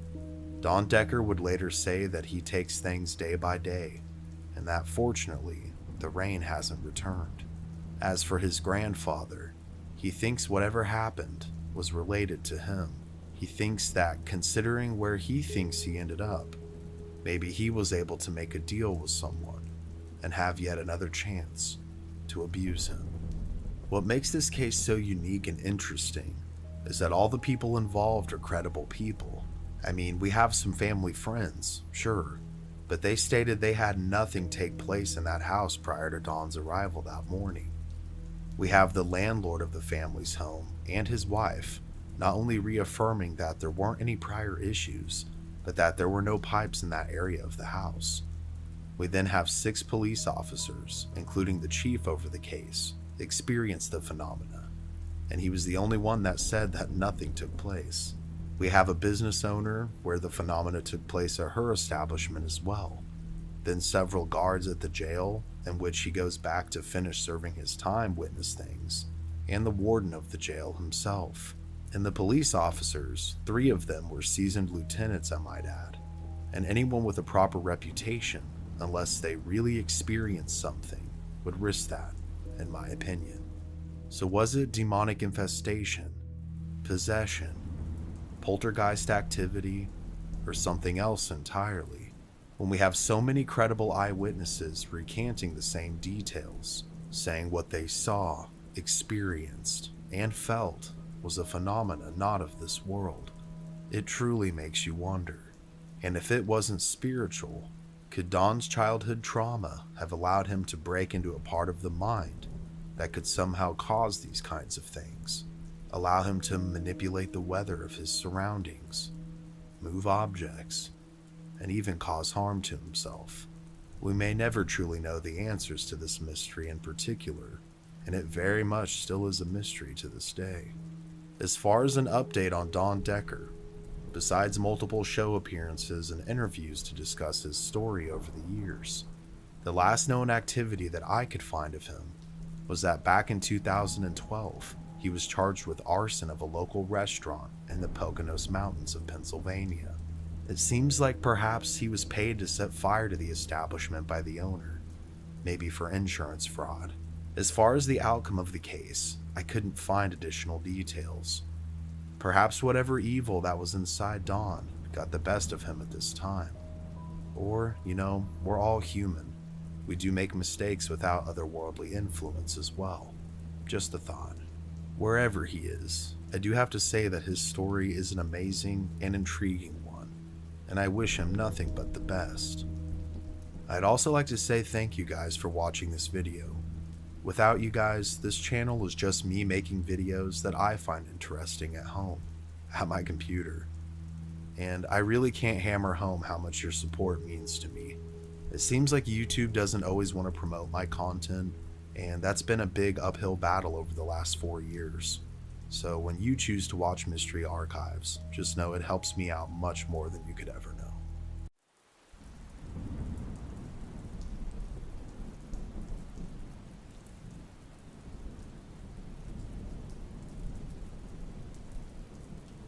Rob and Vicky Graves had found what appeared to be their dream home, looking to escape the big city life and take up a more rural one for themselves and their 2 teenage sons. They found Fox Hollow Farm and were shocked at how affordable it was for the sheer size and quality of the property. Sensing that it was too good to be true, they asked what could possibly be wrong with it, because at a passing glance, it seemed absolutely gorgeous. Then it came to Rob. He had remembered the name from a news broadcast many years ago. Unbeknownst to him and his wife, they were now standing on the very same grounds that were once owned by Herb Baumeister. the notorious serial killer. They immediately brought this up to the real estate agent who was showing them the property, and were immediately told that that was indeed the case. That the private investor had indeed purchased the estate from the widow of Herb following the disturbing discovery of the bodies back in the 1990s, but that it had been completely remodeled from head to toe, removing any and all remnants of what it looked like when the murders had taken place all those years ago. But that's why it was indeed so affordable, because no one wanted to live there due to the history. After some further discussion among the couple, they ultimately decided to purchase the property. Within a couple weeks, the family moves in and falls in love with Fox Hollow Farm. The teenage sons soon make it a habit to play outside and then wash off in the pool in the basement, soon tracking dirt and gravel all throughout the home. One day, Vicky is vacuuming up the dirt that the boys had brought in from the outside around the pool, when suddenly her vacuum loses power. Believing that perhaps she had accidentally unplugged it from the outlet, she plugged it back in and continued her work. Within several more minutes, it happened again. Perplexed this time because she was even more aware and careful about the cord in the outlet, she knew she hadn't unplugged it. So she plugged it back in and triple-checked that it wasn't just falling out of the outlet by pulling the cord. Ever more aware this time, she goes back to vacuuming, but keeping a present eye on the cord itself, and to her amazement, it pulls out on its own, as if someone had grabbed and pulled it out of the socket. Startled, she drops the vacuum and is beside herself. She doesn't know how to make sense of what had just happened. And this would just be the beginning of the strangeness that would occur. Rob worked at a car dealership, and one of his employees was a man named Joe. Joe had been a great employee, but had a problem of being chronically late most of the time. As he probed to figure out what was going on, Joe informed Rob that he lived over an hour away and really needed the job and would be willing to move closer if the opportunity presented itself. Well, Rob thought about it and ended up offering Joe a place to rent.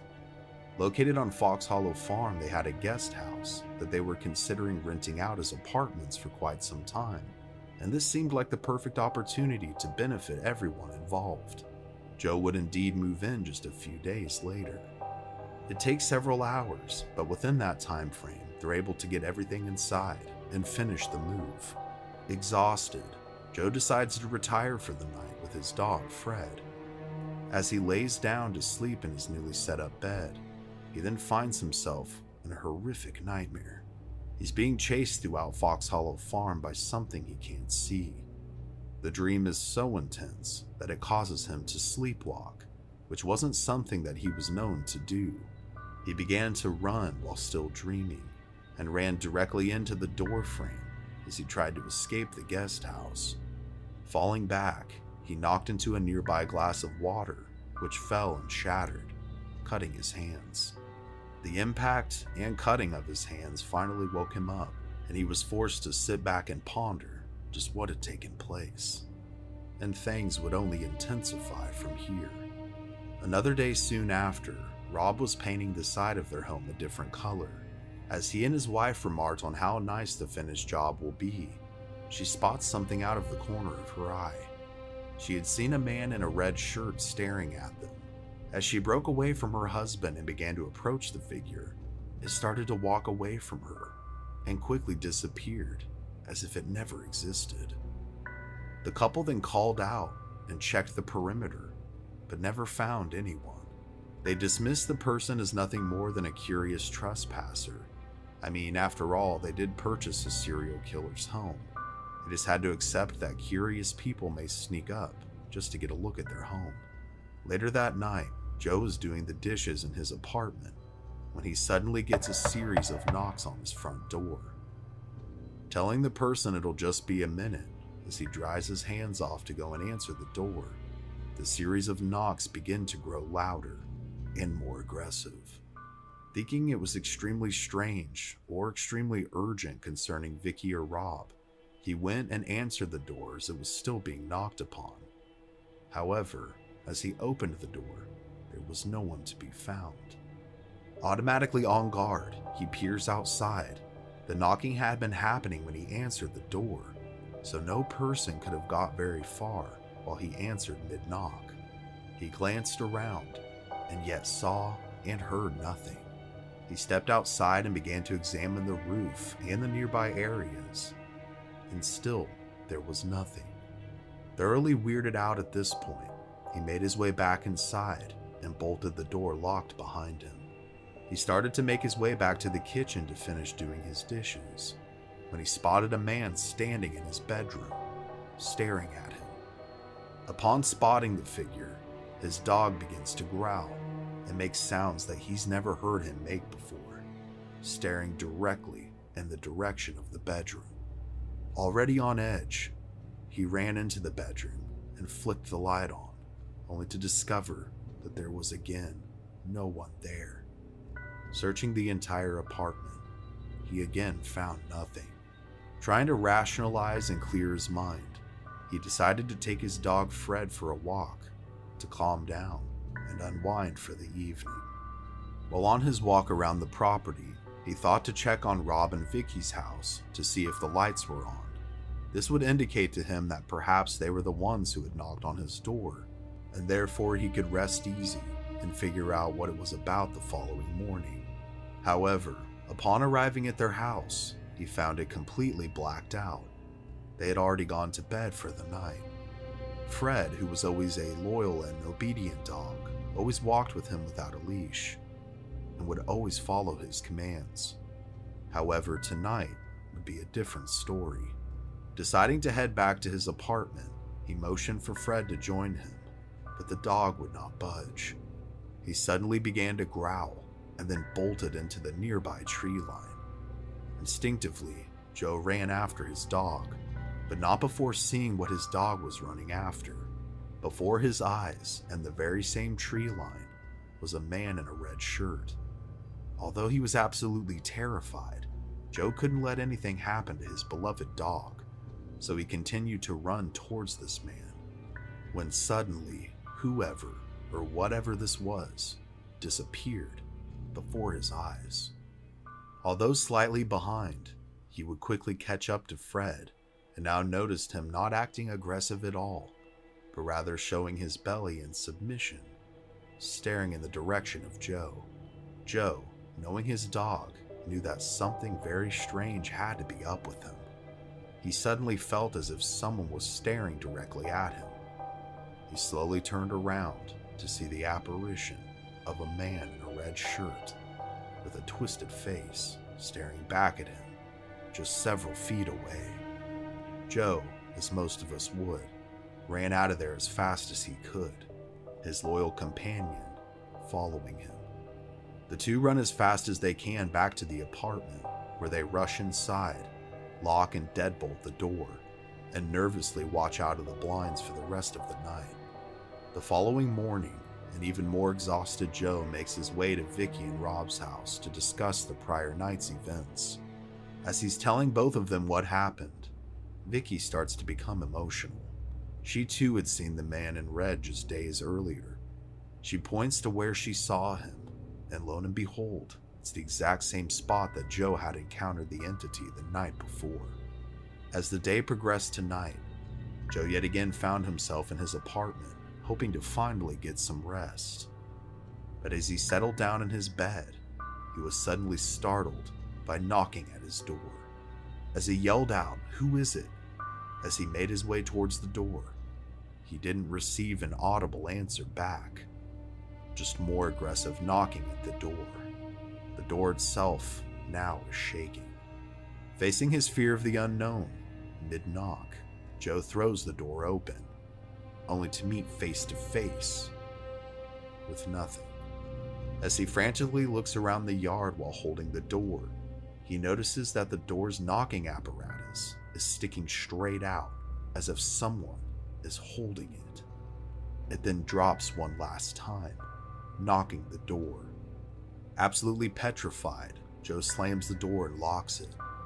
As he tries to catch his breath and takes several steps backwards, he sees the doorknob begin to turn. Then, without warning, the door bursts open, shattering the lock.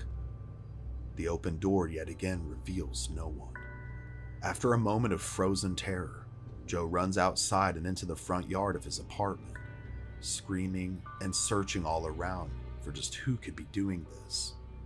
After several minutes, he stares back into the house through the open front door and sees a man dressed in all white standing there. He's soaked from head to toe in what appears to be water and is screaming in a muted voice, as if he's being held underwater.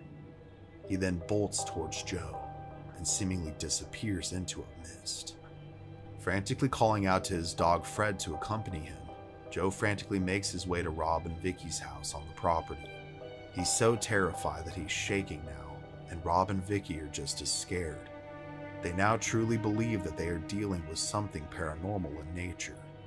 In order to rationalize the situation and make sense of what was taking place, they begin to believe that they're experiencing the results of the murders conducted by Herb Baumeister, and that his victims are either trapped here somehow, or their energy is stuck in an endless loop, replaying their final and tragic moments over and over and over again. Refusing to return to his apartment, Rob and Vicky, being the supportive friends they were, agreed that Joe could stay the night with them, and together they would begin researching online to try and formulate some kind of a plan of action of what to do next. As they collectively scour the Baumeister case information, they find themselves looking at the list of identified victims. As they get deeper into the details, Joe is shocked. He stops them on a picture of a man in a white shirt. That was the man I saw in my apartment, who was soaked from head to toe and screaming. Although this information still scares them, it does help reassure them that they are indeed dealing with the victims of this horrendous tragedy. They are especially convinced, considering many of the remains have never been identified, so they continue to research the case. After several uneventful days, Joe finds himself almost compelled to walk around the property with his dog, except this time in broad daylight. So, apprehensively, he makes his way with Fred to the area where both he and Vicky had seen the man in red on separate occasions. Just past the tree line on the walking path, Joe is stopped by what looks to be a bone. He believes that it's impossible that such a bone could have been missed during the extensive searches over the years, but nonetheless, it was right here, right now, as if it had been placed there for him to discover. Quickly consulting and showing Rob and Vicky the discovery, they too believed that this could be a bone belonging to the mysterious man in red. They ended up contacting the lead detective on the Baumeister case and submitted the bone, which turned out to be a human femur bone, in as evidence and for analysis. They then requested if the investigator himself could come out to the property and explain to them just where things had taken place, so they could have a better understanding of what had happened, to which he obliged. Several days passed, and Joe by this point had made his way back to his apartment to try and settle back in given the new information. While on his computer checking his emails, he began to hear a scraping, almost metallic-like sound originating from the kitchen. Upon further examination, he sees that all of his butcher knives from his knife block have been neatly arranged in his sink, placed in a row, equally spaced from one another. Glancing around the room, he spots fresh, deep cuts in the wood of the nearby counter cabinet. He believes that this could be a sign for one of the victims crying for help. He starts to try and figure out the mystery. He takes out his phone and begins recording, asking probing questions to whoever or whatever could be there, in hopes of helping them in any way that he can. Prior to this, of course, he turned off any and all appliances that could interfere with the process. He begins by asking a series of questions and doesn't seem to get much of anything, at least not audibly. But then towards the end of his questions, Fred begins to growl, the same eerie growl he had any time they had experienced something previously. Taking this as confirmation that perhaps his companion could see or hear something that he couldn't, he quickly downloads the audio file and begins to listen to it on his computer. And to his shock, he did indeed receive a response. This is the clip of the actual EVP that was recorded. Who keeps walking in the kitchen? He believes he hears the married one, but in all of their research, all of the victims were young, single gay men. The only one who was married was one Herb Baumeister. This revelation is startling.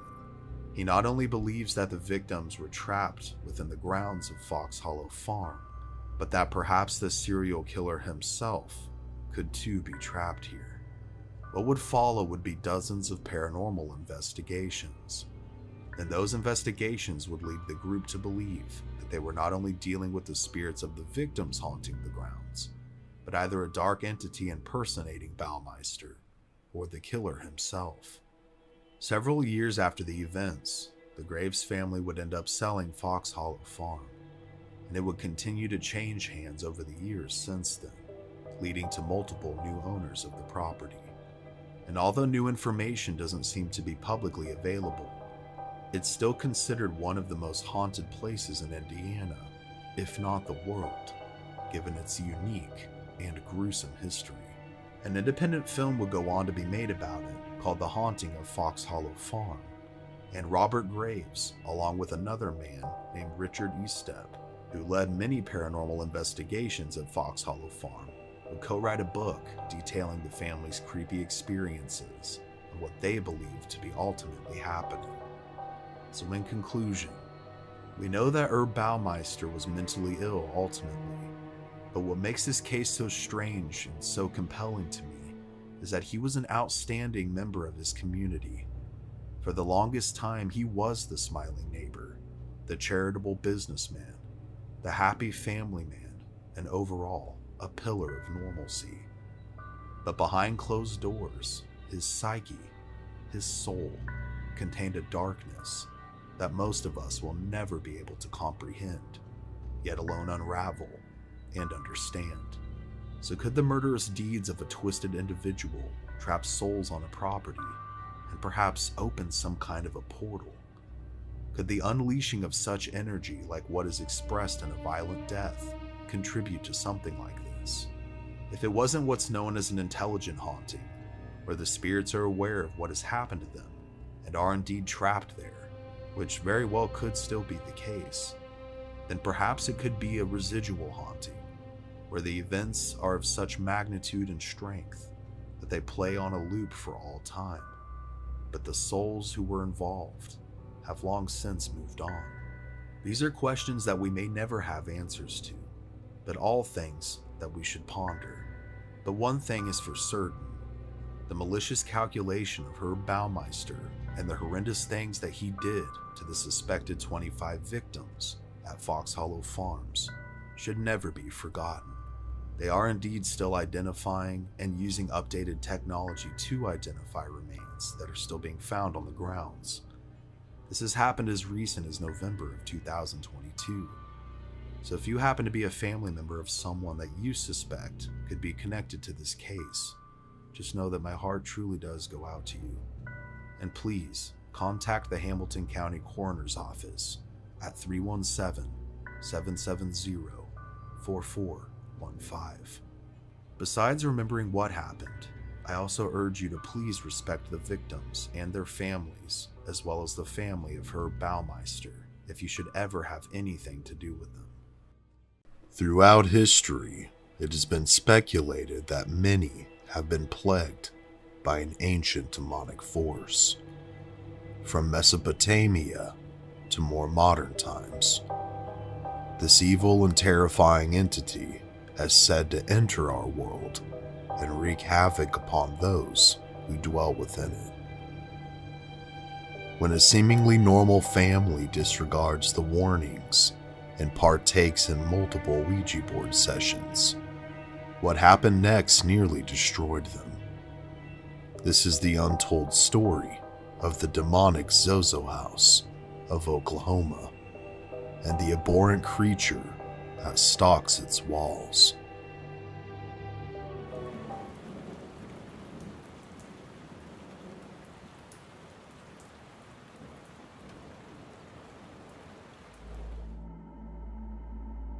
Oklahoma City, a small but growing city in the heartland of America, known for blue-collar work and brick-and-mortar shops, red dirt, and sports, would soon become known for something much darker.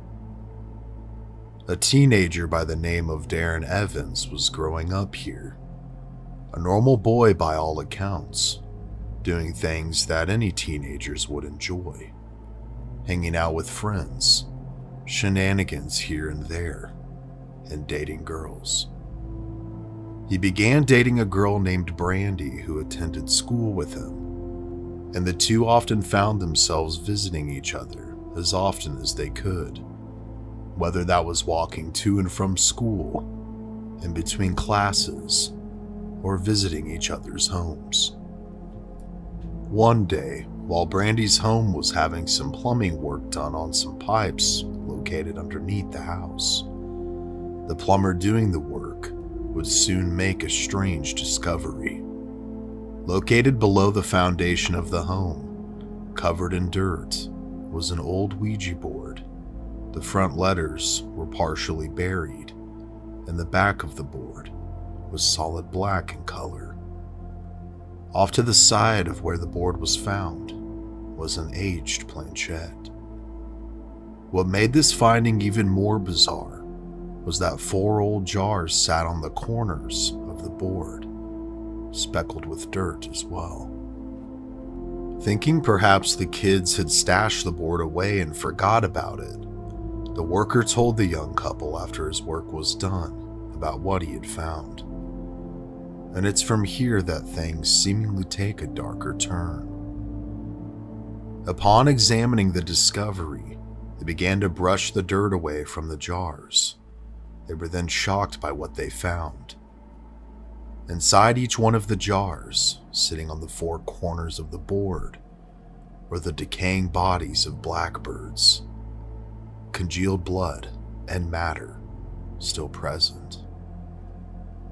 Bewildered but intrigued, they sat the jars off to the side and picked up the board. As soon as his fingers made contact with the board, Darren seemed to have an instant connection with it. And with this soon came a burning curiosity to examine it. And this curiosity would manifest into obsession. With this, the couple took the board inside the home, where they spoke with Brandy's mother. She actively practiced the Wiccan religion, but had no idea who could have put the board there. Several days later, curious as most teenagers are, Darren was an avid music fan, and one night, after building up the courage to do it, he decided he was going to contact the deceased singer of the popular band AC/DC, a man named Ronald Belford Scott, using the board. Scott had passed away from alcohol poisoning in 1980. After lighting several candles, laying the board with letters facing towards him, and placing the planchette upon the board, he began his session.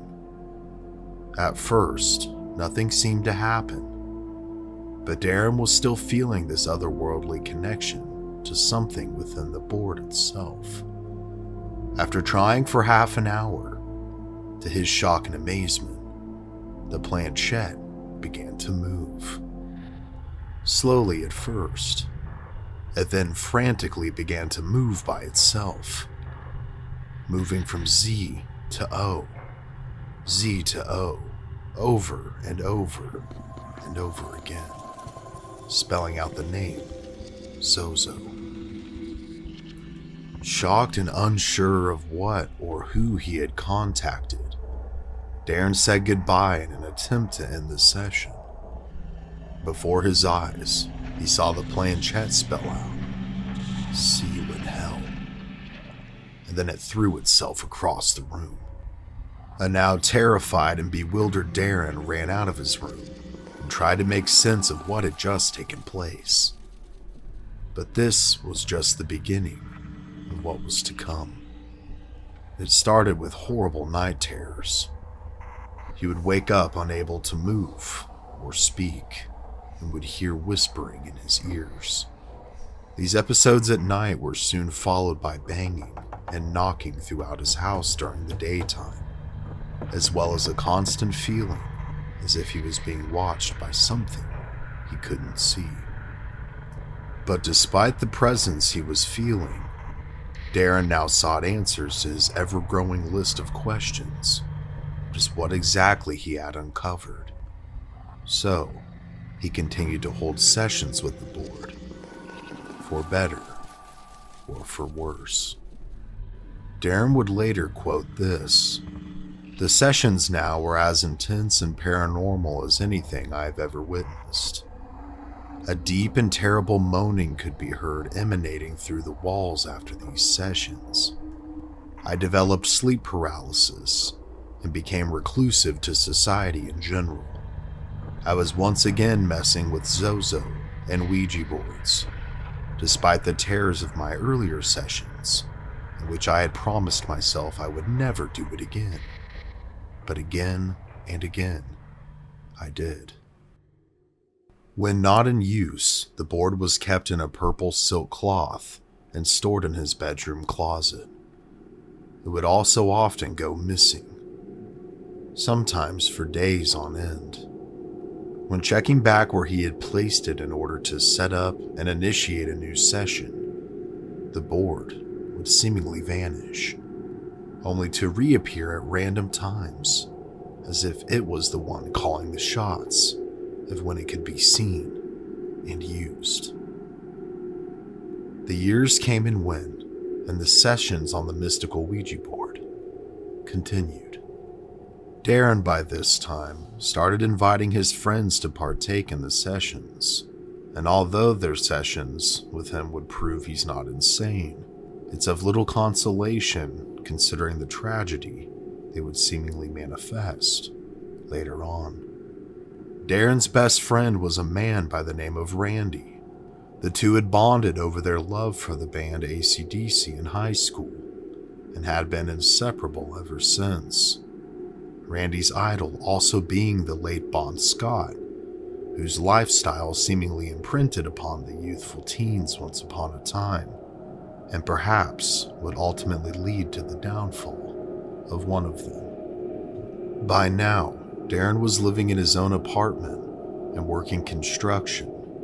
At a job site he was on, he would make a strange but familiar discovery. As he was digging down into the earth, he found what appeared to be a jar. Upon picking it up to discard it, he wiped away the dirt and debris, only to be shocked by its familiar contents.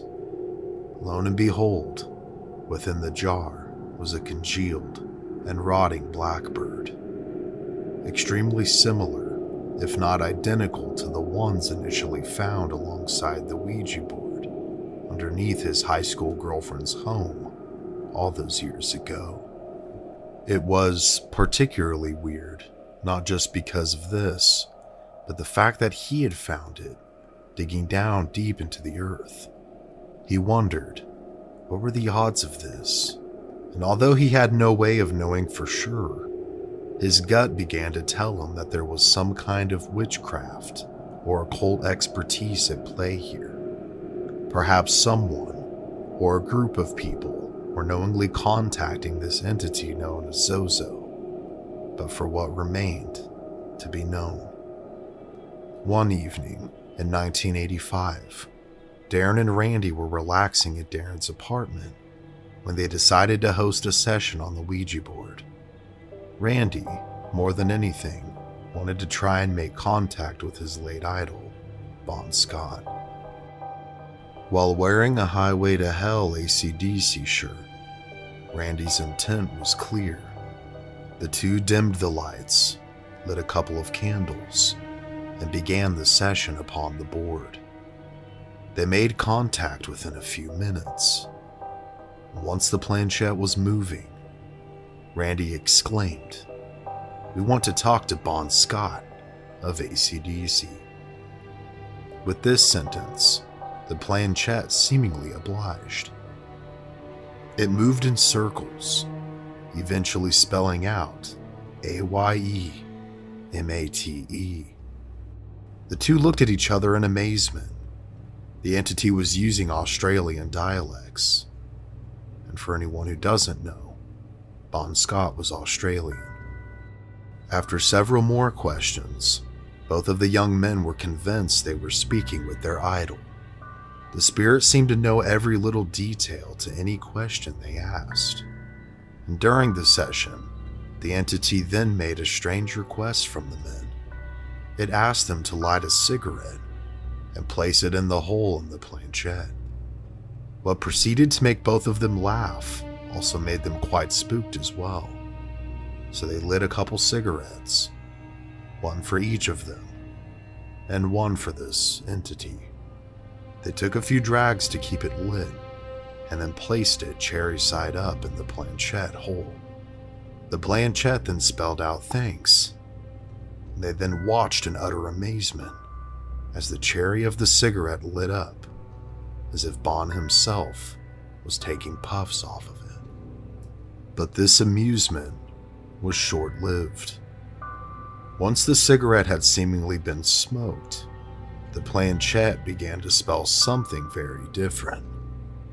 It spelled, "F you, Randy. I will have your soul, and I'll see you in hell. Zozo. Zozo." Terrified, the men quickly ended the session by saying goodbye and tossing the board outside the second-story apartment balcony door. Clearly scared and upset, Randy also didn't take kindly to threats. He began cussing out Zozo with complete and utter rage. The board would later be returned by his downstairs neighbor. And after this session, a series of lows for both of the men seemed to manifest in the years to come. Influenced by the lifestyle of his idol, Randy fell victim to alcoholism. He soon would lose his wife to divorce and have split custody with his son. And although many opportunities presented themselves for Randy to better his life, for one reason or another, he was always just too far away to be able to grasp them. He often said to Darren, "I feel like I'm in a prison, and I can't escape." For old time's sake, the two did one last Ouija board session together in 2005, in which Randy asked the board how he would die. The board responded, in a car, at night, alone. In 2007, after spending the evening with Darren, the last words he would say to him were, "Darren, I will see you in hell." The next morning, Darren received a phone call from Randy's girlfriend, Alicia, saying that Randy never made it home after he left. Instead, he had passed away in a violent head-on collision, ultimately passing away in a car, at night, and alone. This devastating passing, along with the frequent contact with the entity known as Zozo over the years, led to a fascination and borderline obsession with a search for answers for Darren Evans. During the time before and after Randy's death, he had been living in a home in Oklahoma City, Oklahoma, that would become synonymous with the demon's name. It was here that the worst afflictions brought on by the entity would take place to him and his family. Darren's fascination with the occult led him to hanging on to and possessing multiple Ouija boards and other various occult objects. It was here that he began to study on a much more in-depth and organized basis, just trying to figure out who or what Zozo was. But this research would soon be interrupted. In this home lived himself, his wife Kathleen, and their young daughter at the time. During a session with his wife Kathleen one evening, while their daughter slept rooms away, Zozo would once again make itself present in their lives, but this time seemed to take possession of Darren. Kathleen trembled with fear and bated breath as something stared at her through Darren's eyes. Something that clearly wasn't human. He then turned violent, attempting to attack her. Fortunately for Kathleen, she was able to say goodbye and get away before any harm could be done to her.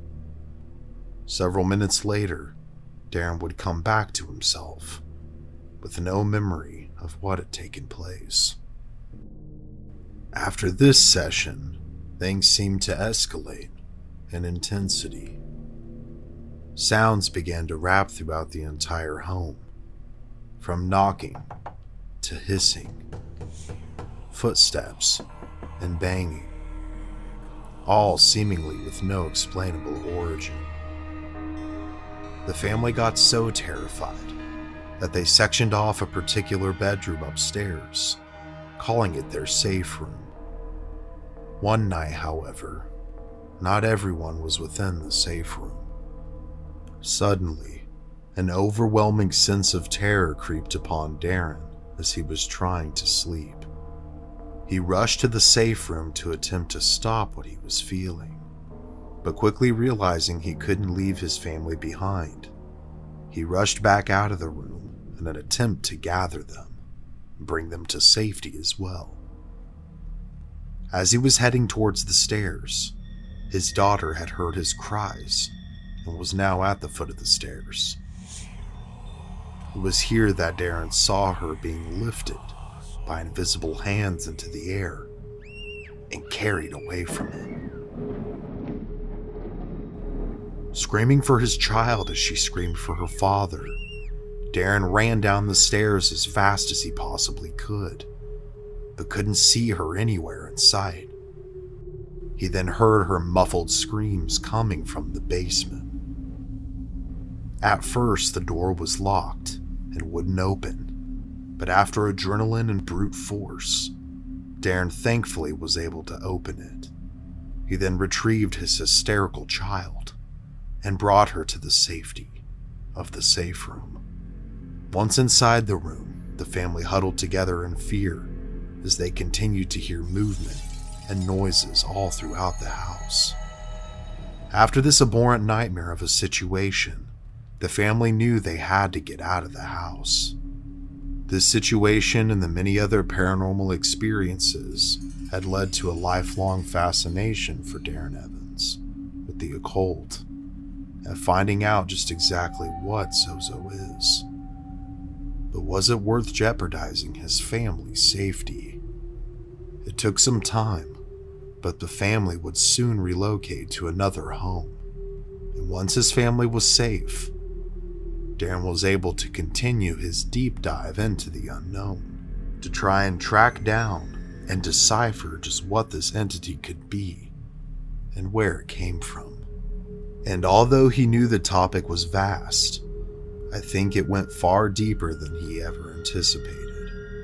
Whilst trying to dig up more information, he posted his experiences to an old paranormal forum in 2009, and since then, many people have shared their experiences with a demonic force, many of which have been documented and compared by Darren himself on his website.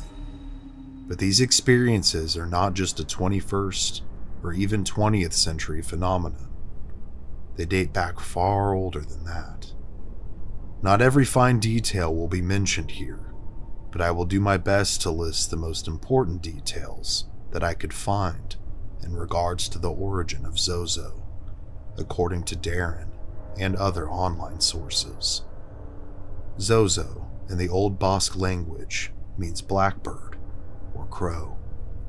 The Zo people of Haiti practiced a form of voodoo whose rituals involve horrific scarification, as well as the intake and passing around of bodily fluids and bizarre rituals. Their witch doctors are called Zozo and wear demonic-looking masks. As part of their death ritual, when someone is passing away, they lift up the mask at the moment of death to take in the person's final breath. This is apparently done to absorb the soul of the person to gain more spiritual power. Zozo, also in the Malay language, is the same as it is in English, but it translates to wandering spirit, which is a spirit they believe to steal people's souls while they sleep, which is also bizarre because sleep is often considered the cousin of death. Zozo has been called the minister of deception. It is known to convince you that it is a deceased loved one or friend, or even someone you've idolized, when in reality, it's not. Sessions typically start out friendly and inviting, but soon turn malevolent and dangerous. During his research over the years, Darren made contact with and spoke to famous demonologist John Zaffis, who shared with him that in his experience of over 40 years of studying the demonic and paranormal, the name Zozo and other pseudonyms of its name kept coming up in his investigations, which too led him to seek answers as to what it could be. In some of those investigations, when questioned, the demon stated that it was the son of Satan himself. But Zaffis thinks, perhaps as with many deities that seem to be lurking in the shadows, Zozo could be an entity that's existed far before the founding of Christianity. Besides evidence showing up in Africa and Egypt, there's also evidence found linking Zozo to ancient Mesopotamia as well.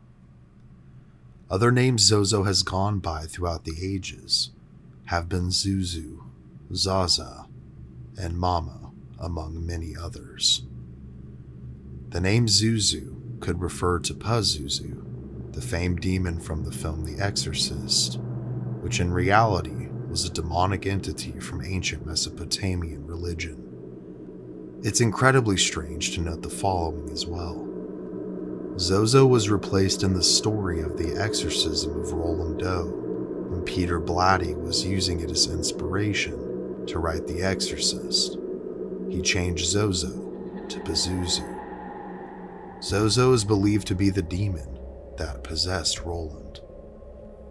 It was described as a terrifying form that first appeared in the Neo-Assyrian period, roughly around 934 to 610 BC. It had a monstrous head resembling a fierce lion or a dog with horns, and had an emaciated human body with clawed hands, a scorpion's tail, and 2 sets of wings. One translation reads, "I am Pazuzu, the son of Hanbu, king of the Lilu demons. I have scaled the powerful mountains. They trembled. The contrary winds were headed west. One by one, I broke their wings."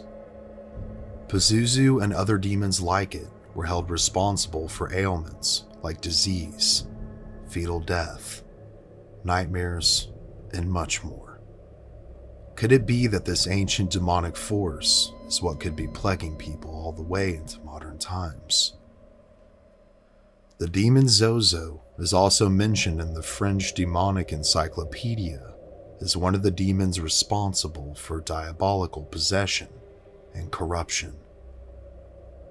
The possession of a young girl in 1816 is noted as a documented case where Zozo, among several other demons, were present.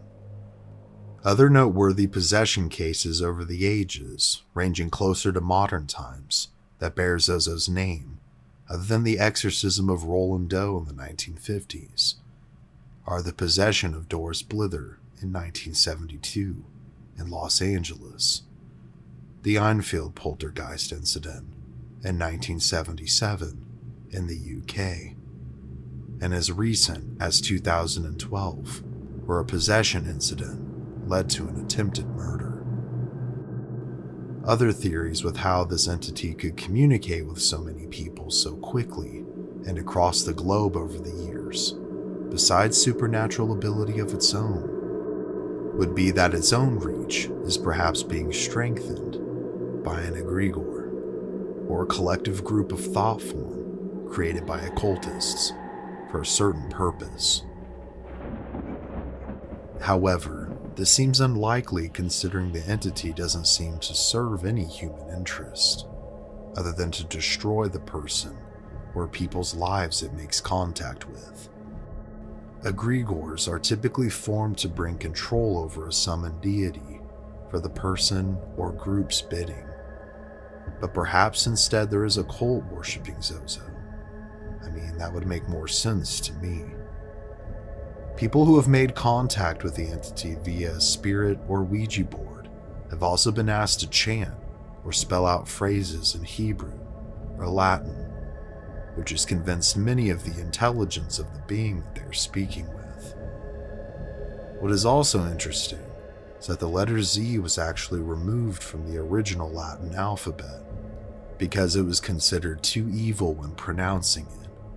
It was said that one's face would make a death's grimace, like that of a corpse, and that it mimicked the letter S, like an evil twin. Perhaps the entity uses this name as some sort of mocking, whether to God or something else. One may also ask, despite the origin theories and historical details that could be linked to this ancient demonic force, how would one know if they encountered such a thing? These are what's known as Zozo's calling cards when it's being summoned using a Ouija board. The obvious is there that the planchette will begin to move on its own, but some less obvious signs are there as well, and are as follows. The planchette will move in a rainbow pattern from side to side, spelling ZO, ZO, over and over again, also known as the rainbow effect. It can also move in repeating figure 8 movements, like an infinity sign. The planchette will spell out various versions of the demon's name, like Zozo, Zoso, Zaza, Zuzu, or Mama. You may also begin to see shadows moving around the area where you are hosting the session, like you're seeing through the thinnest sheet into a dark world that exists just behind your vision. And you and whoever you may be with may start to feel scared, uneasy, or upset, seemingly for no other reason, before or after this takes place. When you tell this entity goodbye, typically the best way to close a session, it may not truly be goodbye, because oftentimes, depending on how long the session has been for, like an ever-widening door, the entity may have had just enough time to sneak in to begin to wreak havoc upon your life. And thus begins what many demonologists and religious leaders alike call demonic obsession, which is where the entity becomes aware of you and begins to crave you, which then leads to oppression, or begins to inflict various forms of torture upon you in an effort to break you down, whether that's physically, psychologically, or spiritually. It will also work to isolate you from others, especially those who care about you. And finally, if you're incredibly unlucky, possession, where the entity finally takes control of you as its vessel. All of which to me are absolutely terrifying in every imaginable way. Darren Evans to this day continues to research the Zozo phenomenon, having been involved in a number of paranormal investigations, shows, and various other public and private events, as well as radio shows and podcasts, many of which he goes into various degrees of details regarding his encounters, other people's encounters, and other various historical details. He also in 2016 compiled his year's worth of research and experiences into a book, also titled The Zozo Phenomena, which you can read and learn more about the entity and the topic as a whole if you're interested. I'll link it below. I also pulled a lot of this information from various interviews, which I'll also be linking below, as well as an older website he runs that doesn't seem to have been updated in a while, but supplied me with much information to get the story as cohesive as I possibly could. I also sourced the photos of the apparitions from this site, some of which were taken by Evans himself over the years. So does this demon or ancient force truly exist? Is it some kind of elder god, a pre-Christian deity or being, or manifestation of occult or Luciferian practices? Did Darren Evans just make it up? And did thousands of people find it interesting enough to make up their own stories and partake in a mass charade that has lasted years? All of these answers may never truly be known, but my opinion is this. I think, not only given the wide array of strange coincidences and details throughout history, from the origins to the stories of this creature existing in distant past to the present, to literally thousands of people, from casual interest in the occult to more hardcore fanatics, religious scholars, demonologists, and more, claiming to have had experiences with this thing. With all of these details in mind, I certainly think it very well could be real. I do think there are things that exist in the shadows, things we can't see or touch, but that are there, watching and waiting to strike when and if the opportunity presents itself.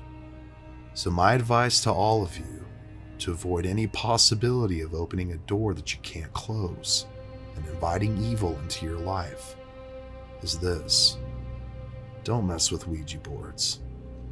These things are not toys, and whether you believe it or not, these entities do exist, and they believe in you.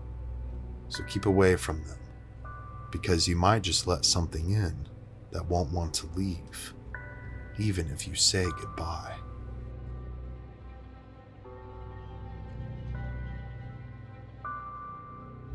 Lying dormant within the streets of suburbia, there is an unseen evil. Like a mouse falling into a pit of snakes, an unsuspecting family disturbed a slumbering force and became enshrouded in a fog of darkness. This is the untold story of the Bellaire house and the terrifying malevolent entities that dwell within its walls. Bellaire, Ohio, an area rich in history, was once known as Glass City, having once been a major glass production hub in the late 1800s. It is now known as the All-American Town, having been used in many Hollywood productions as a backdrop for lots of movies, some of which you've probably seen over the years. The town that epitomizes small America's daily life has long since moved past its industrial days and has become known for something else. On the outskirts of the town lies an old two-story Victorian home that has become famous over the recent years, both among locals as well as across the country, with some saying it could be the most haunted place in the United States, if not the world. This is a bold statement to say the least, but the countless visitors to the house have reported strange, disturbing, and unexplainable encounters within its antique walls. But just how did this story begin? Where did the legend of the Bellaire house originate from? Let us first take a look at the home's dark history. Built in 1887 by a coal tycoon named Jacob Hetherington, the house sits adjacent from ancient Native American burial caves. It is also located where the scene of a massacre took place during the French and Indian War. It would sit on top of an active coal mine, for years before.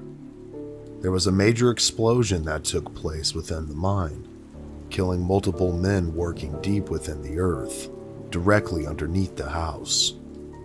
Could the culmination of these tragic deaths have opened up a portal within the Bellaire house?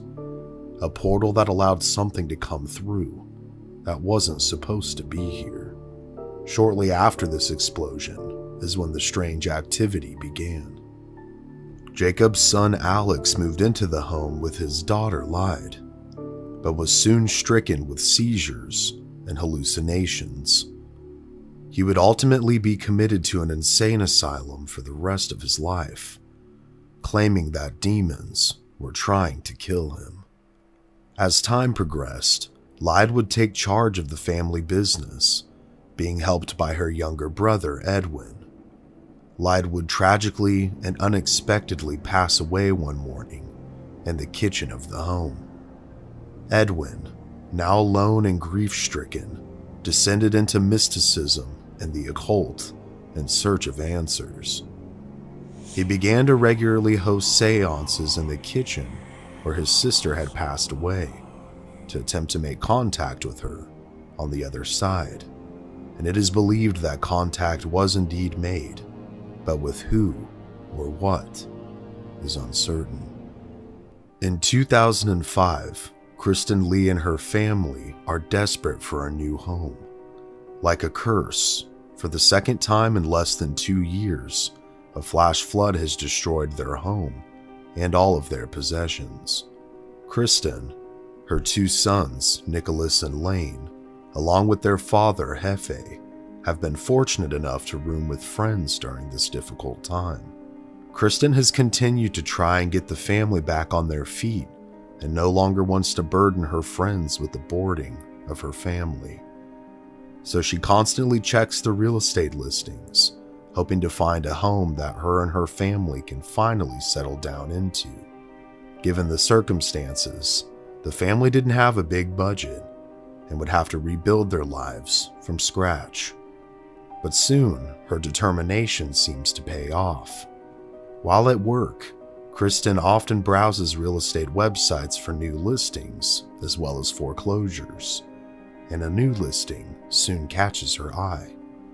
Recently foreclosed on, but now available for purchase, she lays eyes on the old Victorian home for the first time.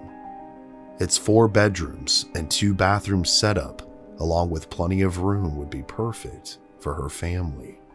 The price seems almost too good to be true for her budget as well. And although the listing lacks more details, it's like her prayers had finally been answered. But by what? Not wanting to lose the property, Kristen arranges a showing of the home as soon as possible, and before too long finds herself on the front steps of the Bellaire house. She is immediately taken in by the beautiful craftsmanship of the woodwork. The wraparound porch facing the Ohio River soon has her imagining peaceful evenings watching the water flow. Upon entering the home, she continues to be impressed. Old marble and cherry wood ordain the interior of the home, and it seems almost too perfect, like something straight out of her dreams. The family also has a dog named Bella, and the large fenced-in backyard is perfect for her to run in, and the boys to play in. Dumbfounded by her luck, Kristen puts in an offer on the house that evening, and it's accepted the following morning. After 2 years of chaos and uncertainty, the Lee family can finally breathe again and start living a normal life. But just as all seems quiet and settled, the family begins to discover that the house is anything but normal. At first, upon hearing odd noises in the night, the family wrote off the sounds as nothing more than anxiety in an old house. Being slightly scared or anxious upon moving into a new place, particularly following a very uncertain time in one's life, is not out of the ordinary, but these sounds soon become too much to dismiss. They soon begin to hear footsteps at all hours of the day and night. Kristen would later describe the activity as so. I would hear footsteps above and sometimes below me, even when there was no one else home but me, and I always felt as if there were thousands of eyes staring at me at all times, watching my every move. Along with the strange noises, items soon began to go missing, from keys to towels to trinkets. One moment they would be there, and within seconds, they would vanish. And Kristen isn't the only one experiencing strange happenings within the Bellaire house. At the time, her 12-year-old son Nicholas begins to experience a malevolent force that seems to dwell within his bedroom. At first, he too begins to feel as if he's being watched at all times, and it seems to get exponentially worse at night. He begins to have night terrors, feeling someone or something covering his mouth and nose, forcing him to suffocate. One night, he wakes up in a cold sweat. It's storming outside. Flashes of lightning occasionally light up the room. What he sees disturbs him to his core. In the corner of his room, towards his closet, as a burst of light fills the room, he sees a blackened figure staring at him and shaking profusely. The young boy is utterly terrified. Rushing out of his room as fast as he possibly can, he wakes up his mother and refuses to sleep there any longer. The boy is so hysterical, the only solution was to send him to his grandmother's house, located 30 minutes away. What makes this case all the more compelling is that Kristen has a master's degree in psychology and works as a mental health physician. With this, her professional opinion of what Nicholas had experienced was initially contributed to stress and fatigue, both common factors that tend to make the human mind see and experience things that aren't really there. And these probably could explain many similar situations, and most would agree. However, Kristen's view would soon undergo a radical change after one terrifying experience of her own. After months of strange happenings within the home, it was now winter, and the Lee family, still tight on finances, was sleeping in the basement near the fireplace to save money on the gas bill. Hefe was asleep in a recliner, and Lane as well as Kristen were asleep on the wraparound couch located in the corner of the room. All seemed normal until Kristen was woken up by the feeling of the couch cushion being pressed down near her legs. She then found herself face to face with a terrifying figure of a man staring directly at her. She would later describe the encounter as so: "I woke up being face to face with this gray figure of a man. He was translucent, almost like a mist, but the mist had features, like a person. The face was completely emotionless and had dark sunken-in eyes." Kristen asked, "Who are you? What are you doing here? What do you want?" But to no response, just a blank, lifeless stare. Within seconds, the apparition disappears. But before she can ponder what had just taken place, the silence is once again shattered. But by this time, it was the family dog Bella, who was barking and running around the room. Kristen, attempting to keep her family asleep through the ordeal, tries to quiet the dog down and notices that she can see her breath in the air. And although it's cold outside, it's not nearly that cold near the fireplace. She then sees the figure materialize once more and silently move from one side of the room and through the wall on the other side, vanishing completely. No longer wanting to face whatever this was alone, she woke up her husband and told him what had just taken place.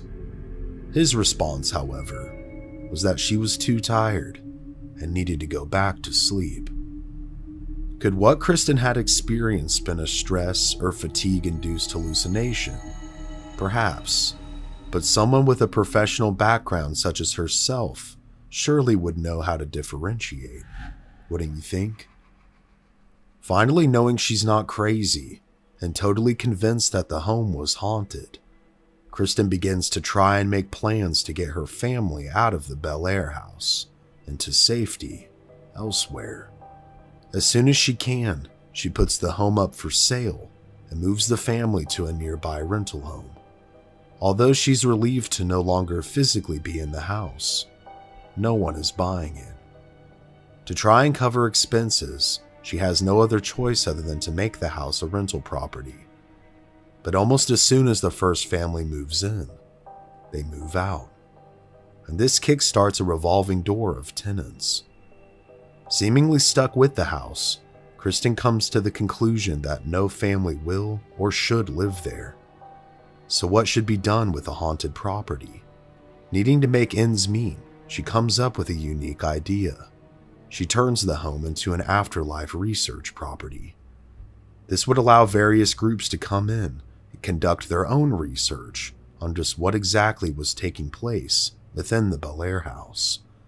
And the idea works. Soon, groups from all over the United States and Canada are traveling to temporarily live within the home to conduct research. And from here, we gain some more interesting stories, to say the least. One group, who calls themselves the Armchair Researchers, from upstate New York, consists of two women, one being a birthing nurse, and the other a nurse who works with dying patients. They've found paranormal and afterlife research to be a natural extension of their day jobs for the last 15 years. After hearing about the Bellaire house, they soon find themselves driving to Ohio to investigate the phenomena for themselves. First impressions tend to go a long way, and the first impression the women got upon their arrival was very creepy. The home by this point was in a moderate state of decay. The fence that had once surrounded the backyard was mostly blown down, and the exterior of the home, as well as the porch, was weathered and rotting. But despite the odd feelings initially, they make their way inside. And at first, they actually felt welcomed, almost invited in, greeted by the same cherry wood interior that has greeted everyone. But as soon as they set up their equipment and prepare for their stay, as day turns to night, there seems to be a shift in energy within the home.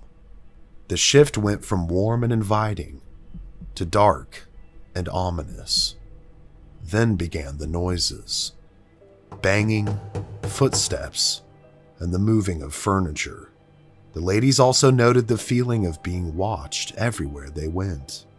While asking probing questions as they wandered throughout the house, they would soon also witness strange lights in various parts of the home. And along with the lights, there soon also came full-blown apparitions, all of which seemed to be centered around the basement.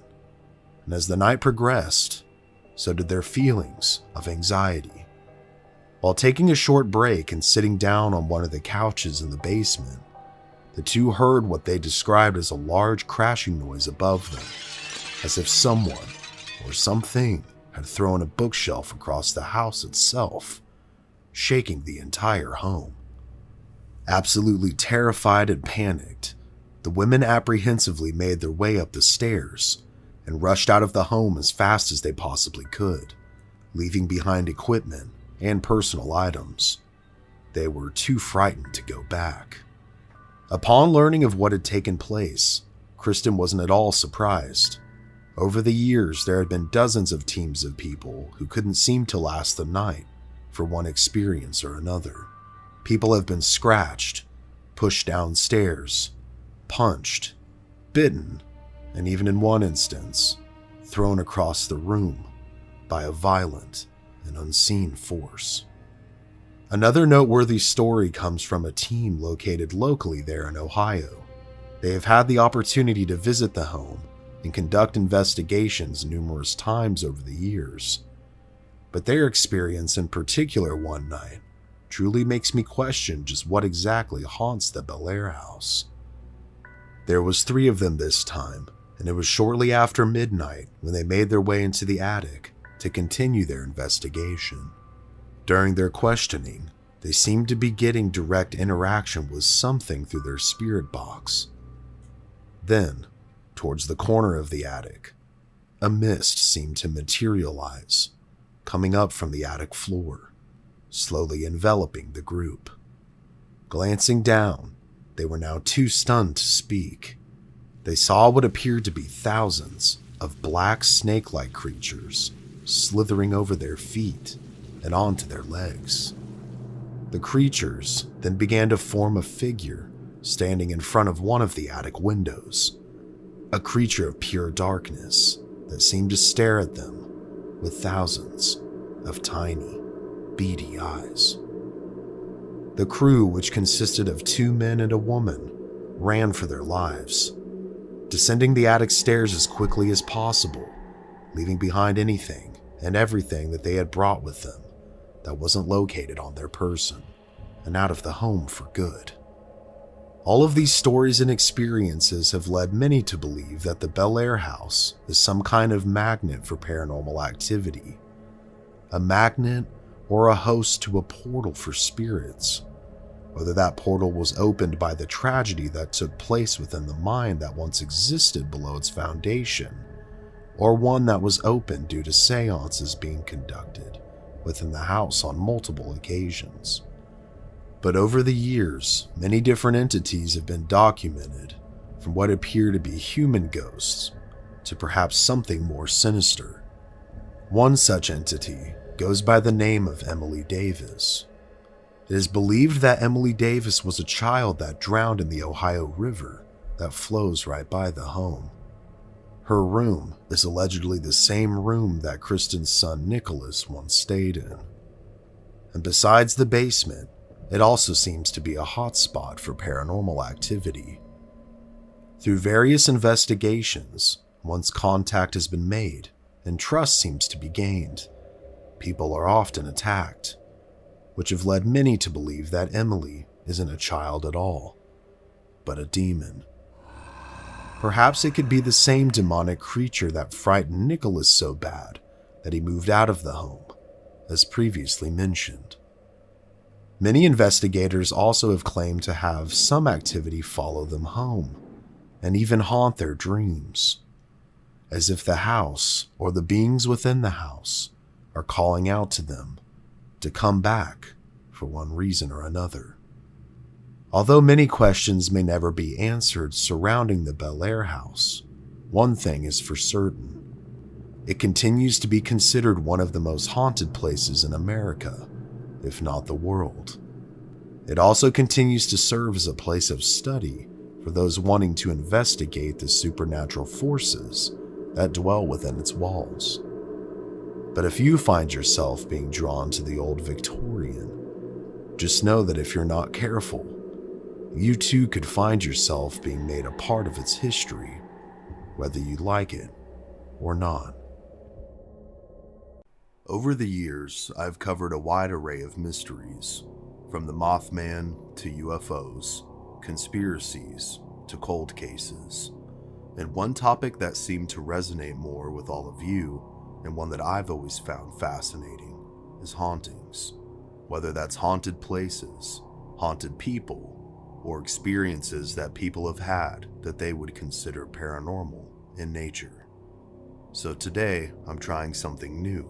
And don't worry, this is adding content here on Mystery Archives, so there will still be episodes of the Untold story for you to enjoy. Those just take a good chunk of time to produce. So, in between those episodes, I'd really like to share stories from you guys, the community, to bring awareness that these kinds of experiences really do happen. And having grown up in a haunted home myself, I know that oftentimes people are hesitant to share their stories for fear of ridicule or for fear of whatever they've experienced flaring up again and reigniting their personal nightmare. This platform will hopefully give their stories justice, have them heard, and give you a glimpse into what people like yourselves have experienced. These are your paranormal encounters.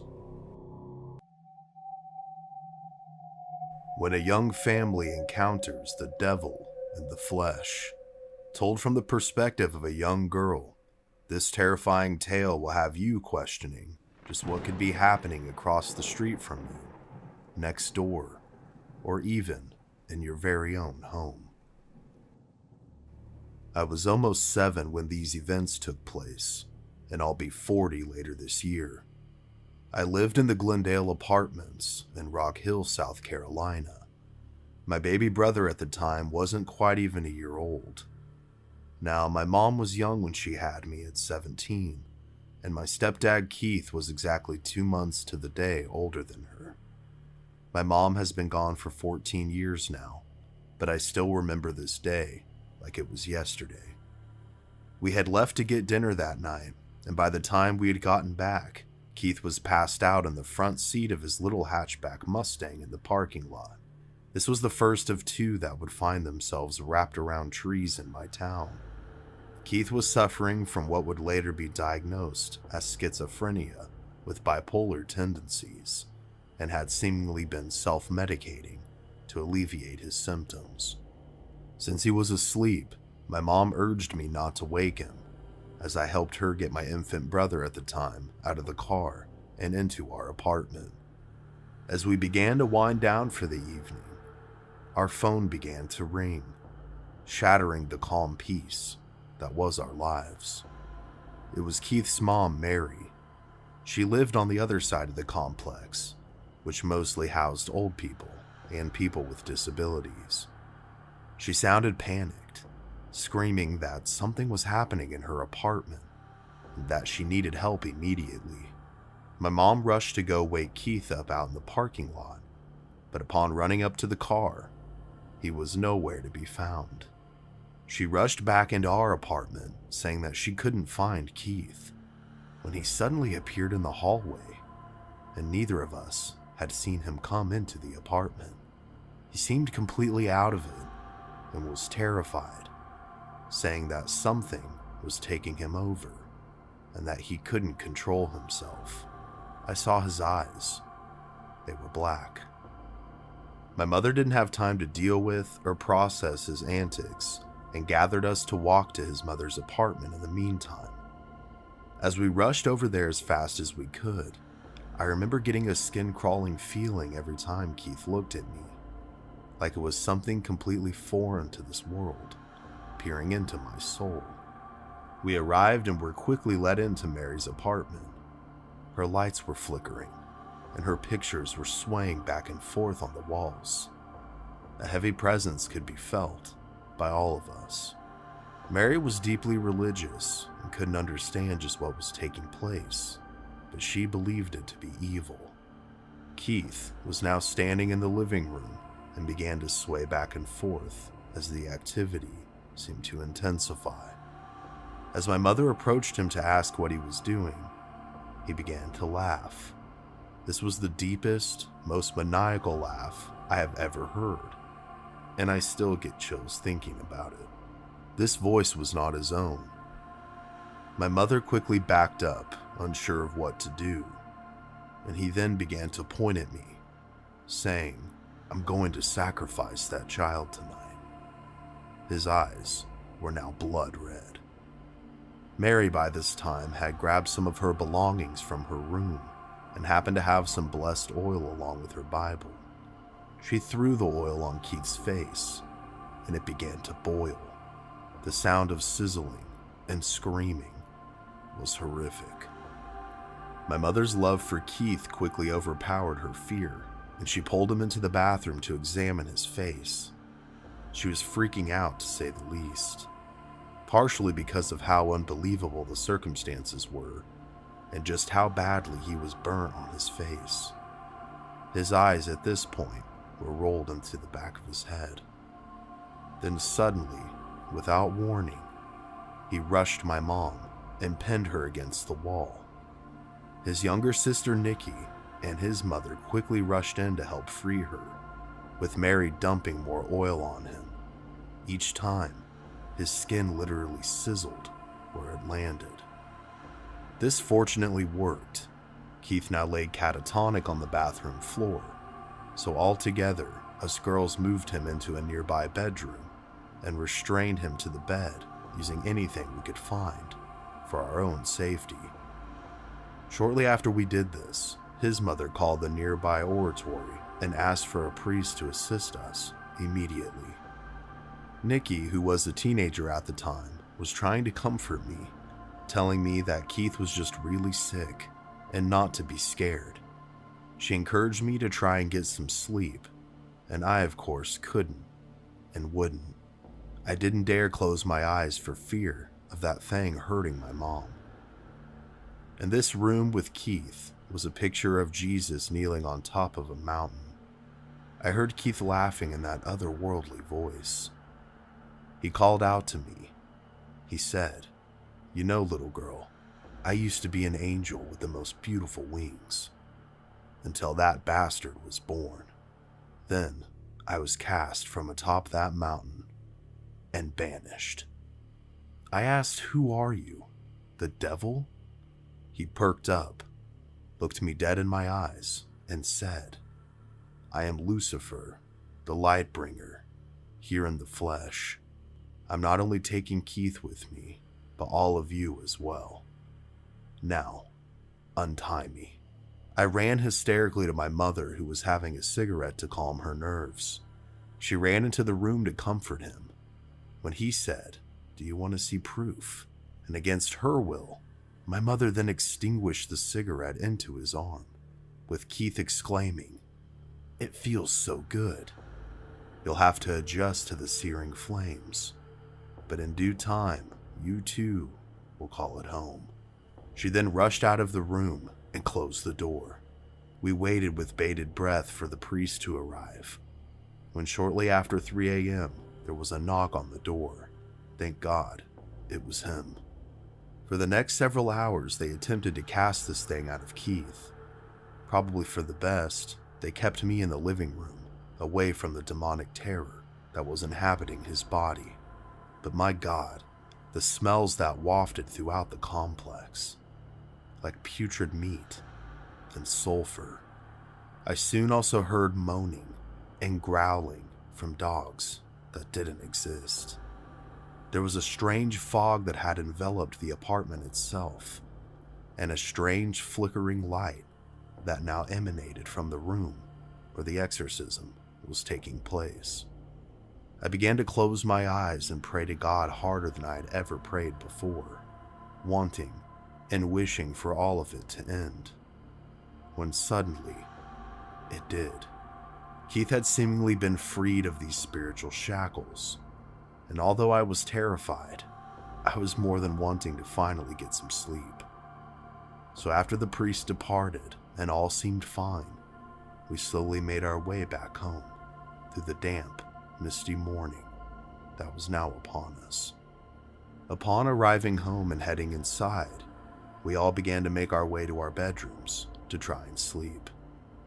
I found myself in my bed, comfy, and finally about to rest, when I felt my bed shake.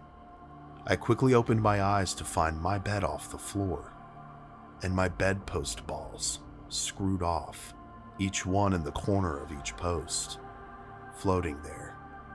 I screamed harder than I've ever screamed before, alerting my mother, who rushed to save me. Upon her running in, my bed suddenly slammed to the ground, and my bedpost balls all fell to the floor.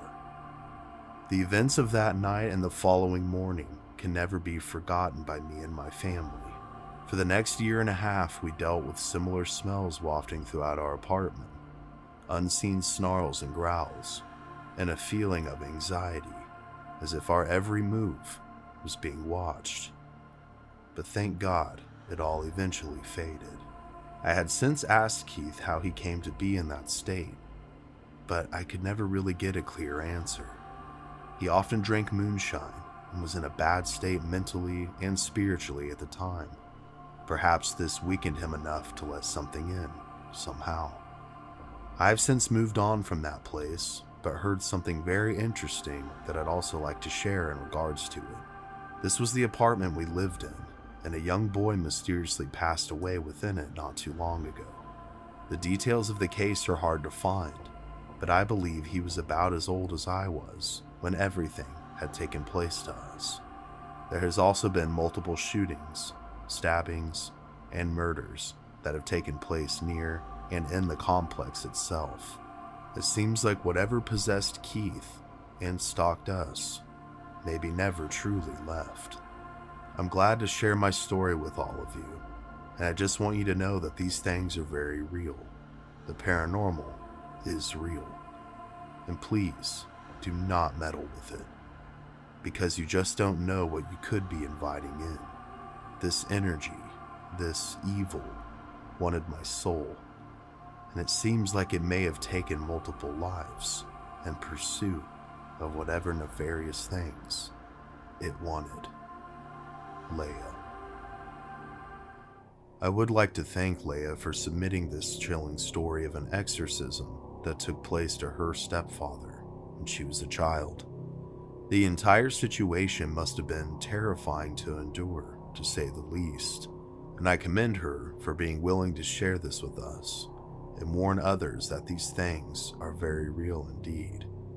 I also believe it's important to bring awareness to these kinds of topics for a number of reasons. I am curious just how Keith became possessed, however, and if it was truly by Lucifer himself, or something pretending to be him. All around, a terrifying tale from Leia. Upon laying her head down to sleep, a young woman is seemingly transported to another time or place, where she interacts with malevolent spirits. This one may just make you wonder if the very same has ever happened to you. One hot Saturday morning in 2001, my ex-husband Dean and I went to the grocery store. By the time we returned home and put everything away, it was almost noon. I prepared some lunch for us, and by 2 p.m., I announced that the heat had made me feel so very tired and that I would need to lie down. Dean would go on to watch TV with the volume on low, and I closed the bedroom door. As soon as my head hit the pillow, I went out like a light. Then, in what seemed like only 5 minutes later, I was woken up by a lady speaking beside my bed. It was as if she was addressing another person, but yet in a crystal clear voice across the room. She said something along the lines of, "Don't disturb her, let her sleep." This startled me. I immediately sat up in my bed and I looked around, but saw nothing. I knew I wasn't dreaming, as the voice was real, and yet spoke at an audible enough level even to wake me up. Regardless, whether a dream or real, I was too exhausted and quickly fell asleep again. Now this is where things took a stranger turn. I felt my soul leave my body. It rose up to where the wall met the ceiling. I crossed through the wall and into another place in time. I was no longer within my home, but found myself in a scene from the 18th century. It was similar to watching a black and white film, but in varying shades of gray. I saw a few people who were extravagantly dressed and wore coiffed and powdered wigs, sitting on a plush divan and some armchairs. They sat almost motionless by a small low-lying table. Only the woman slowly looked about, but nobody seemed to notice me. I looked to my left and saw a couple standing still, arms held in an arch above in the air, hands touching, poised, as if waiting for music to start for their dance. I looked past them and saw a few men, one at each small table just sitting quietly and motionless. Then I looked to my right, past the few people I initially saw, and looked in awe at the sight before me. I realized I was in a vast hall as far as the eye could see. I saw no other people, and the next thing I knew, I was back in my body, seemingly asleep, yet aware of my surroundings. I was made aware of the large crowd of people outside of my bedroom door. The sound was similar to what you would hear in a crowded bar, many people talking amongst themselves. However, there was one woman's voice that could be heard slightly above the rest of the crowd. I didn't pay it any special attention, as I wasn't focusing on anyone in particular, nor catch what she had said.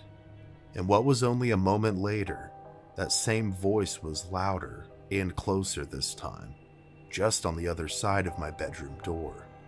Although I paid a little more attention now, what she said was still indiscernible, and the voice was yet to be one that I recognized, a voice belonging to a stranger.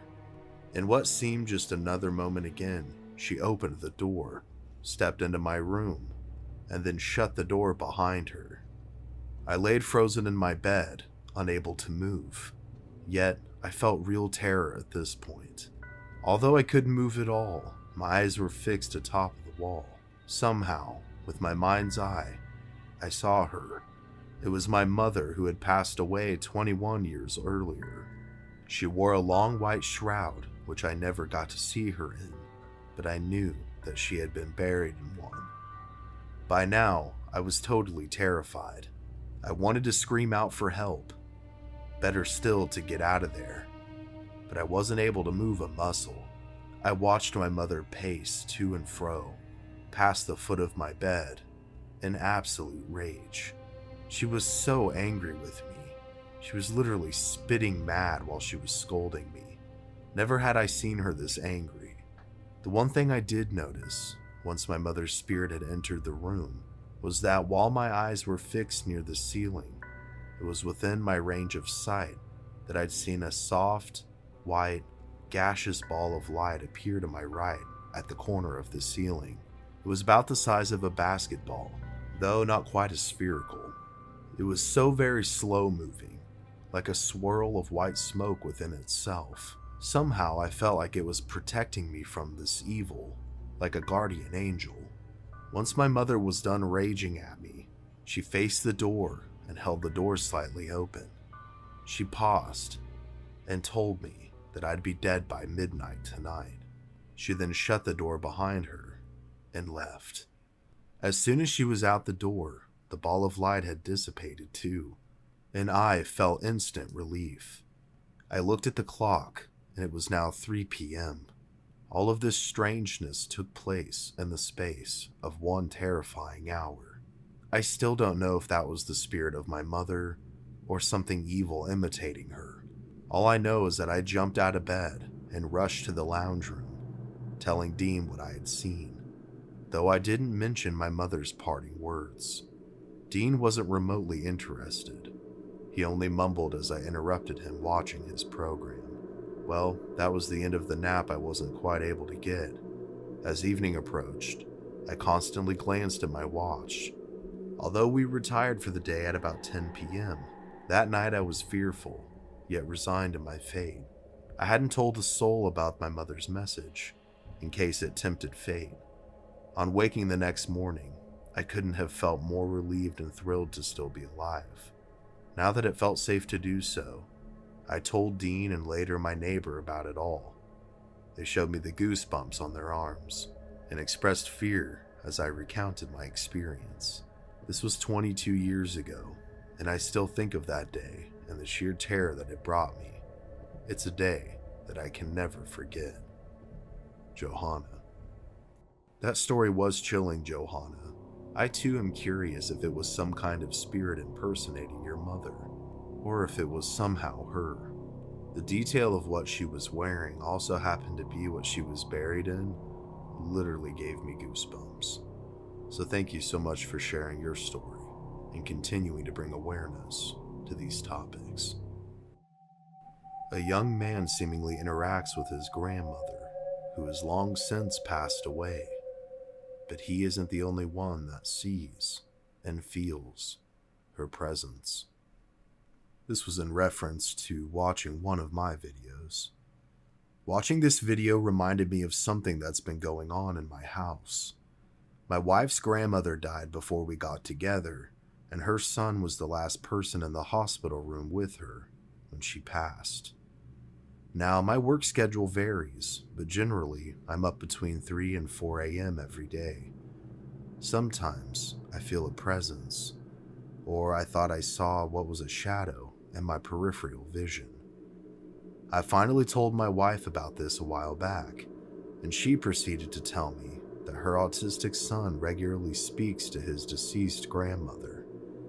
We've both spoken to him multiple times, and apparently she visits him constantly. My wife admitted that she's seen her in our house a couple of times as well. I've offered to have the house cleansed, but my wife said no. Apparently his grandmother visits him all the time and watches over him, and he's admitted that he still sees her. He's autistic, so he's very honest with everything. I'd like your guys' input about this.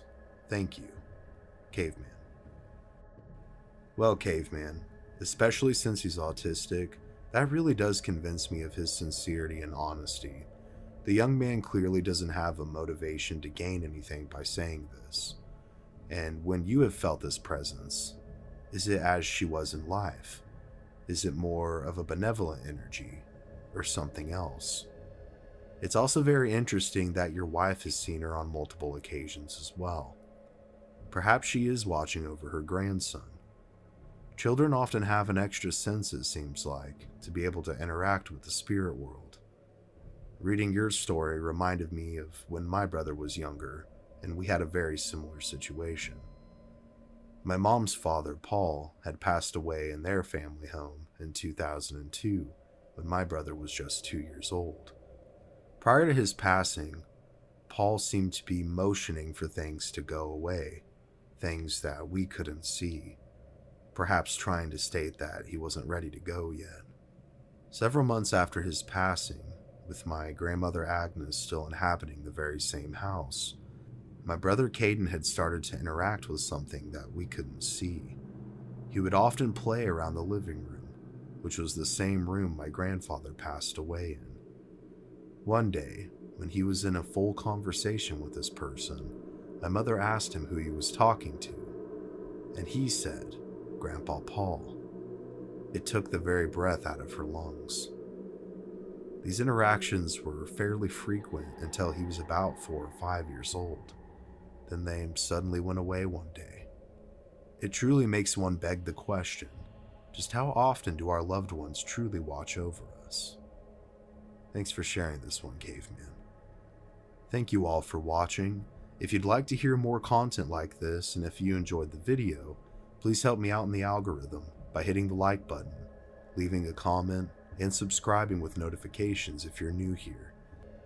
As I mentioned in the beginning of this video, I think it's very important to bring awareness to the paranormal question. It in a sense is the ultimate question in my opinion. What truly happens when we pass through the veil of this reality and into the afterlife? I appreciate all of you as always. I hope all of you are doing well mentally, physically, and spiritually. And I hope your year is heading in a vibrant and positive direction. And I wish you all nothing but the best. Until next time, this has been Cody here at Mystery Archives. Stay safe out there, and take care.